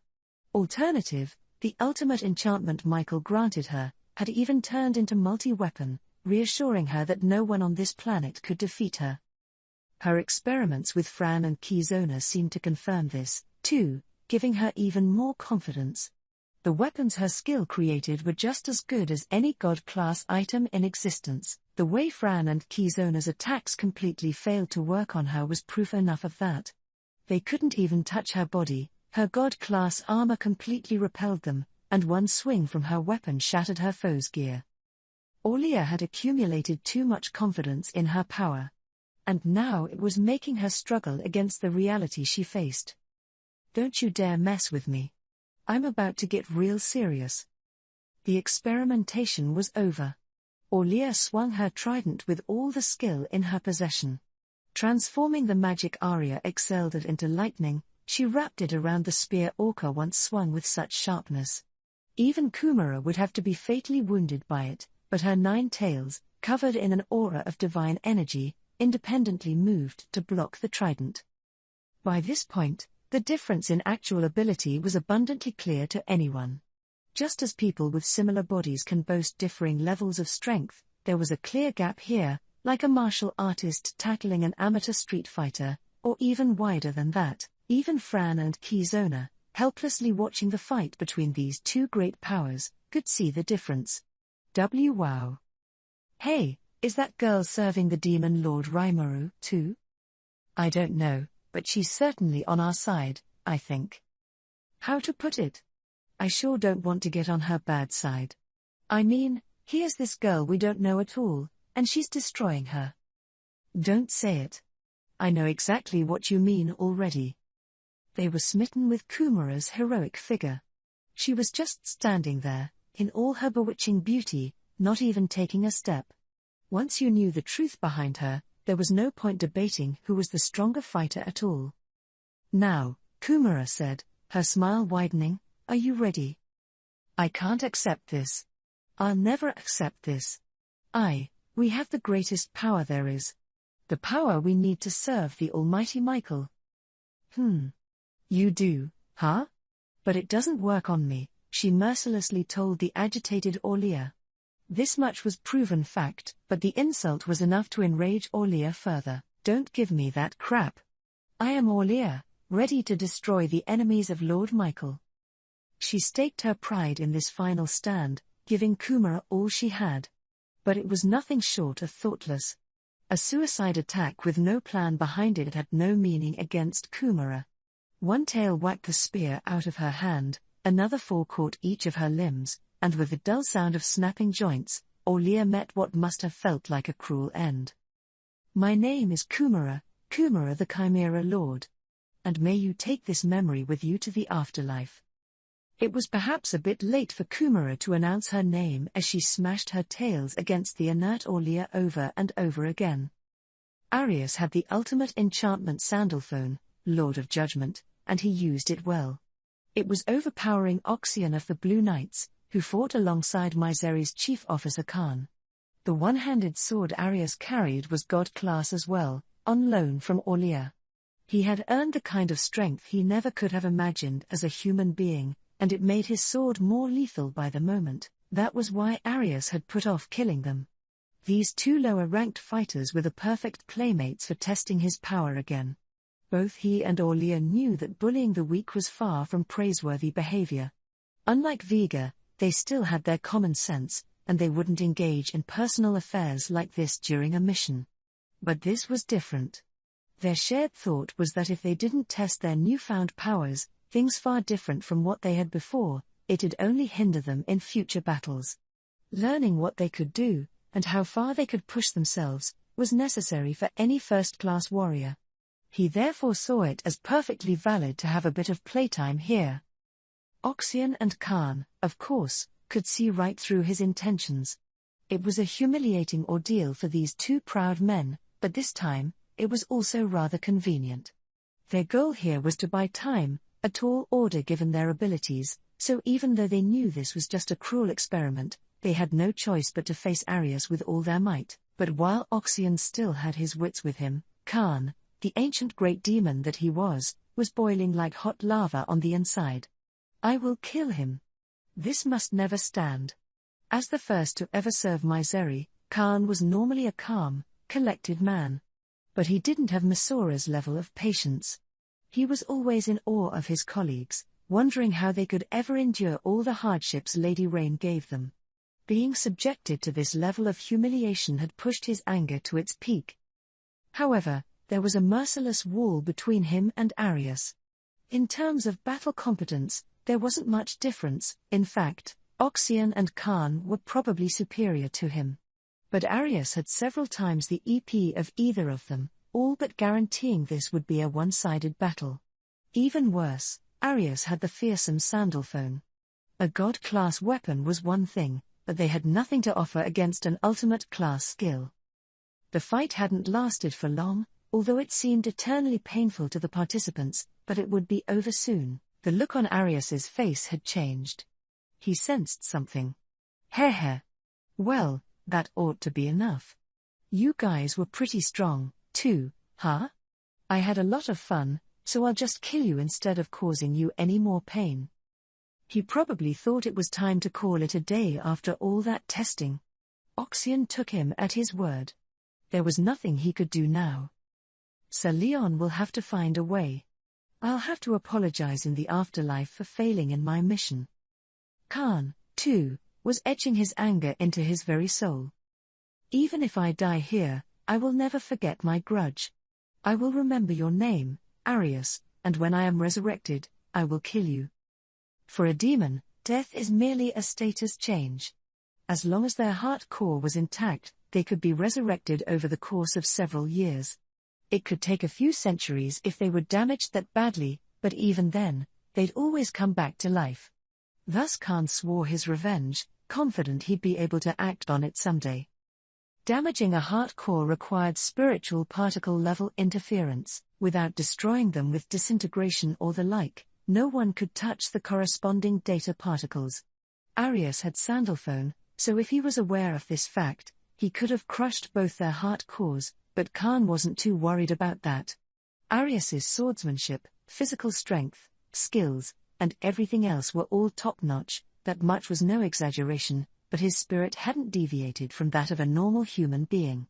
His experience with non-human fighting seemed to be close to nil, and he didn't appear well versed in how to finish off demons. Thus, Khan thought pretending to be dead would give him a chance to escape. Arius held his sword up to Oxyan and pointed the gun in his other hand at Khan. Khan's body was at its limit, and now that Arius was serious about this, it was impossible to continue. He felt bad for Oxyan, but Khan's strength always did lie in his ability to make calm decisions. Well, this is it. Now to make my retreat. As he thought this, Arius laughed loud and hard. He looked at Khan, his finger on the trigger. Yah-ha. Let's start with you. Go ahead, laugh all you want, thought Khan. But then his eyes opened wide. Someone had appeared from the shadow at Arius's feet, swinging a sword, and with that, all the danger was gone. Khan recognized this man. He called himself Ci and served the demon lord Rimuru. Oxyan recognized him at almost the same time. Sir Ci? The reinforcements arrived in time. The Yellow Knight might have been overjoyed, but Ci scowled bitterly. TCH. I meant to kill him with one blow, but perhaps that was a little too optimistic. He's still alive, so stay on your toes. Ci was a perfect gentleman around Rimuru, but at his core, he was both supremely confident and supremely self-centered. Heads of state were one thing, but he wasn't going to waste time flattering anyone else, even senior officials. This was an emergency, so he decided to take charge and place Oxyan and Khan under his command, as if he had every right to. Arius had been taken by surprise, but he was still alive, just as Ci said. He had regained his footing, although there was no small amount of blood coming out of his mouth. He had seen the assassins strike, an insta-kill aimed at his blind spot, and he barely managed to avoid this attack before it pierced his heart. Well, look at what you did. Very good reflexes, I see. But I won't miss a second time. With only these words, the two men launched into battle. Arius was an arrogant man, but he was also cautious. Before his rebirth as a mystic angel, he was a decently powerful otherworlder, well-versed in assassination missions, and a keen student of all manner of techniques. He was an expert at fighting human targets, and he knew what to do if someone was targeting him instead. He never let his guard down, no matter the situation, and even as he brought Oxyan and Khan to their knees, he never forgot to keep a vigilant eye on his surroundings. That vigilance saved his life, but that was it. More powerful than me. A standard approach would be risky. What'll you do, then? It was power competing against power, lives staked against each other. Arius had never felt more alive. The injury he just received had already been fully healed. His life force had been boosted beyond imagination, and he had even made a seraphim's force his own. He hadn't quite shed his old habits from his human days yet, but Arius was already residing on a plane well beyond any human being. I have power beyond even demon lords. No matter who faces me, they'll never make me break a sweat. With this self-praise, he gauged Ci's next move. He was aware that he outclassed Ci in force, Just as he himself admitted, and since the skill difference didn't seem all that great, he didn't doubt victory for a moment. That wasn't him letting his guard down, but he approached this fight with far too much of a chip on his shoulder. No, from the very beginning, CI had no intention of staging a serious fight with Arius. Battles were meant to be won, first and foremost, no matter how entertaining the match was. If he lost it, it was over. CI was therefore not very picky about his methods. From the beginning, he kept his separate body hidden, looking for an opening from Arius.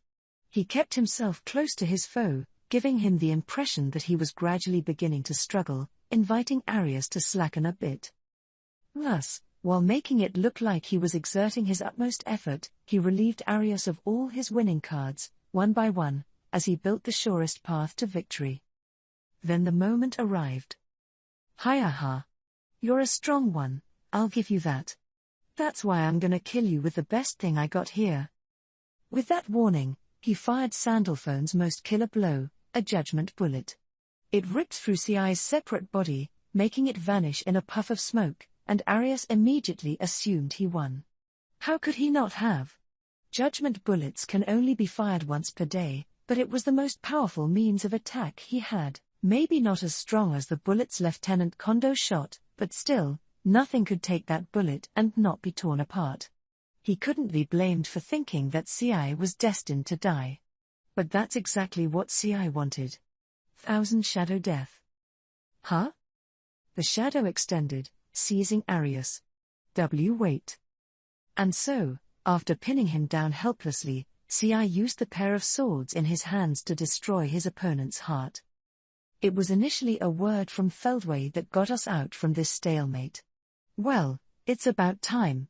Any further combat seems meaningless.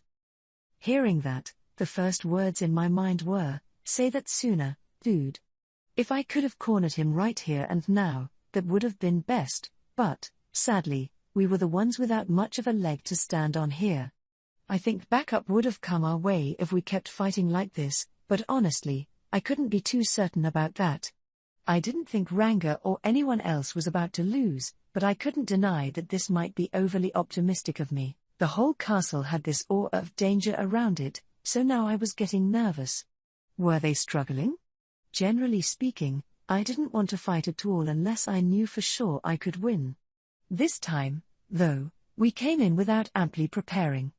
We had flown over to enemy territory without fully analyzing their forces. I didn't expect our communications to get cut off like that, after all. We had at least an image to work with thanks to Dino's tattling, but this was a lot more resistance than I anticipated. I mean, Jahil's just overwhelming Benimaru over there. It's not fair. I was kind of running on the idea that Benimaru would whip his guy real fast for me, like usual. But this was hard to believe. If anything, it's a wonder he's still on his feet, even.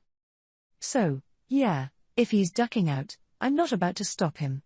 I'm not, but I won't neglect to egg him on a bit. Oh? You think I'm about to let you go that easily? Sylvia, still fighting Leon, seemed the most surprised by this. She glared at me, all but screaming not to press my luck. I got the idea she wasn't as socially tactful as her daughter Elmesia. It's better to hide your true feelings at times like this. When you're struggling, say the opposite of what you think to trick your foes. Right? That's textbook stuff. Hair. Not only have we achieved our goal of bringing Leon, possessor of Metatron, Lord of Purity, into our fold, we've also rooted out and eliminated the traitor in our way. I've even examined your full skills from start to finish. We've accomplished quite a bit here. He wasn't about to put up with that kind of goading, huh? But then, that's my whole mission here. Not to sound like a sore loser, but I want my opponent to feel good about leaving. If he says actually, never mind at this point, that's trouble for me. So, as I continued saying go away, to myself, I kept on ribbing Feldway. Oh, what, you scared of me? Well, my friends are gonna run in here pretty soon. Then I win for sure, so I get it if you want to run. I launched another onslaught as I spoke. Feldway, perhaps a little shaken by my words, slowed down for a moment.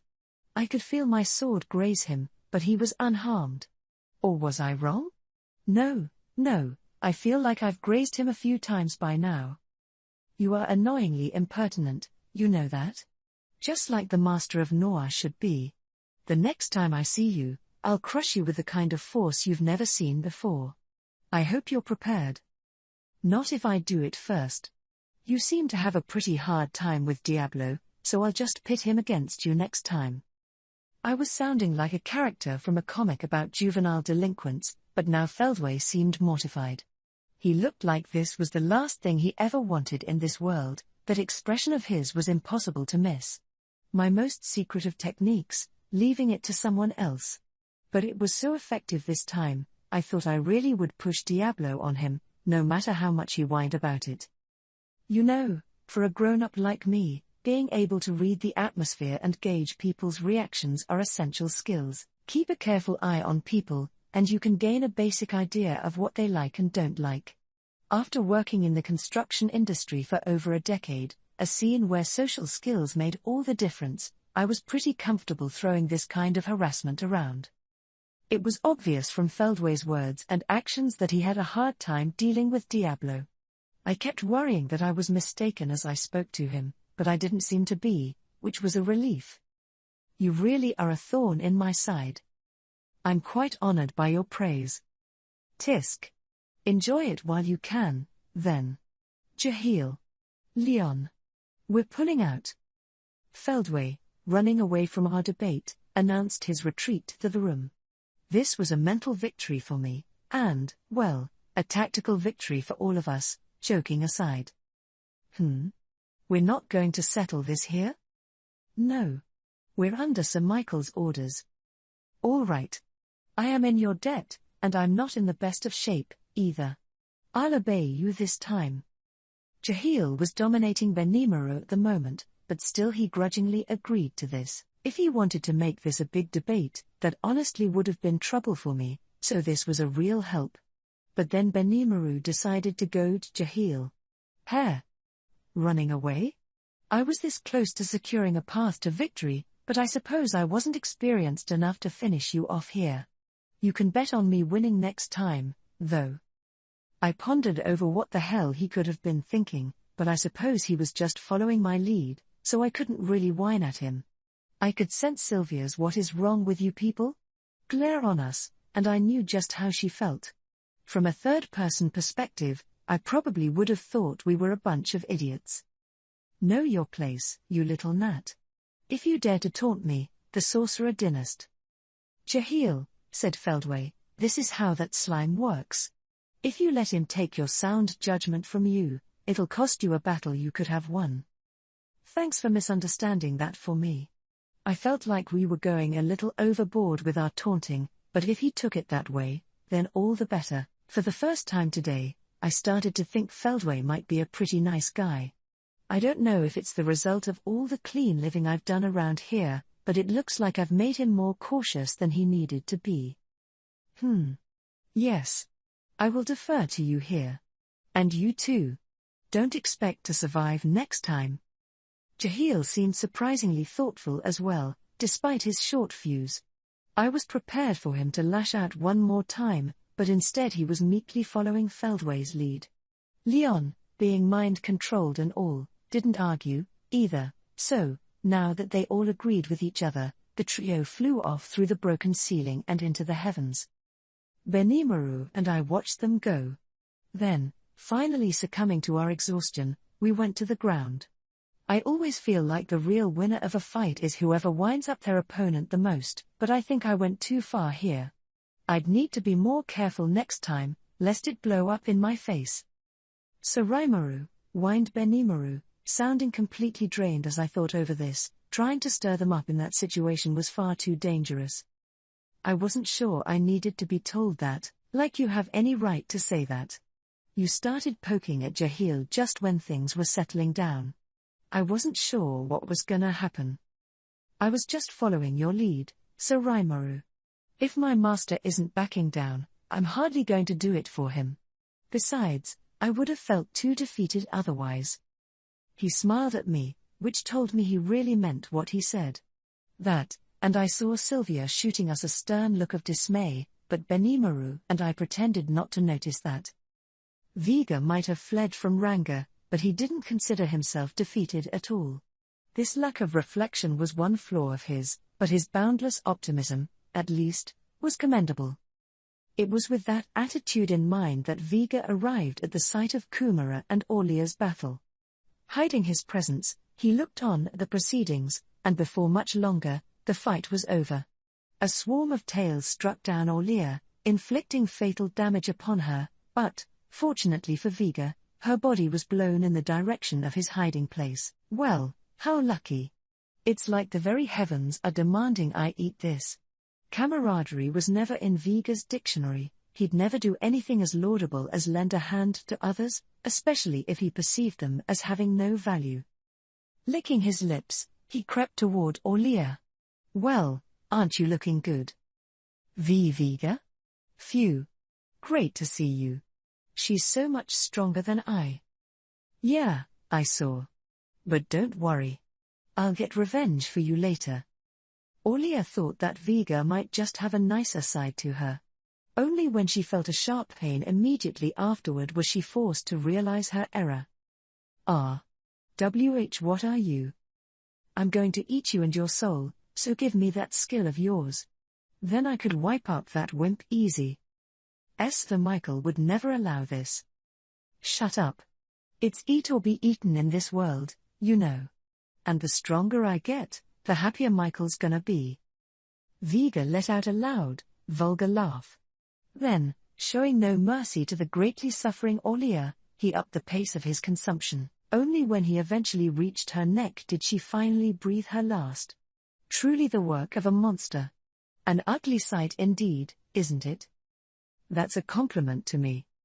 In fact, as atrocious and brutal as eating an ally like Aulia might seem to others, Vega saw it as a natural, life-extending act. He was just following his instincts, using his ultimate skill as Dahak, Lord of Dark Dragons, to its fullest. As a result, Dominate Organic completely decomposed and disintegrated Aulia, turning her into part of Vega's body. Good. Good. I can feel myself getting stronger and stronger. Vega was elated as he tried out the power he took from Aulia. The alien-looking armor that covered his whole body, crafted by applying control metal to his azure dragon spear, glowed a blood-red color. His hands, his feet, his knees and elbows, all of it was armored to the hilt, like the fangs and claws of a beast. It was at that moment when Vega's magic-born form evolved into something even more hideous. Kumara, watching this unfold, was on maximum alert from the start. She had thrown Aulia away without putting the finishing touches on her because her hands slipped at the persistent gaze that seemed to pierce straight through her. That was how little Vega could hide his ominous, all-powerful presence, and thanks to that, Aulia was dead, and Vega was further enhanced. And given the wounds applied to Aulia before she fell into Vega's hands, this clearly seemed to be all Kumara's fault. That was my mistake, thought Kumara. What matters is quality, not quantity, but here I am, strengthening my own enemy. I could hardly measure up to Sir Raimaru. Inwardly breaking out in a cold sweat, Kumara wondered how she could make up for this. Having tasted defeat at the hands of Carillion, then Frey, she wasn't one to be overly confident about her strength. It would have been best if she finished Vega off right there and then, but she understood that this was perhaps too much to ask of her. When you meet a strong adversary, you need to accurately assess their strength before anything. Fail to do so and all that awaits is defeat, in other words, death. This, Kumara knew from the bottom of her heart, was absolutely unforgivable. She had been let out from the labyrinth, where death was never permanent, and she wasn't about to do something as foolish as get herself killed. Thus, while allowing Vega to power up was beyond shameful, it was best to not drag it out and just make sure she didn't commit an even more egregious failure next time. A single moment made a huge difference here. If Kumara lost her temper and attacked Vega, she too would have been beaten down and preyed upon. But Kumara's wait-and-see approach provided enough time for a third party to intervene. We have orders to retreat, Vega. The battle is over. A woman suddenly appeared, stopping Vega even as he prepared to fight again. It was my Foki, who had been watching in silence.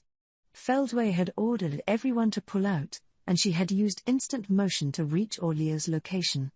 But Orlea wasn't there, and Mai instead wound up preventing Vega from going into a berserk rage. Vega meekly obeyed her.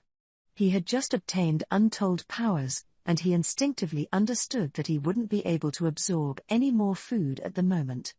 Thus, with Kumara no longer in danger, the battle was over.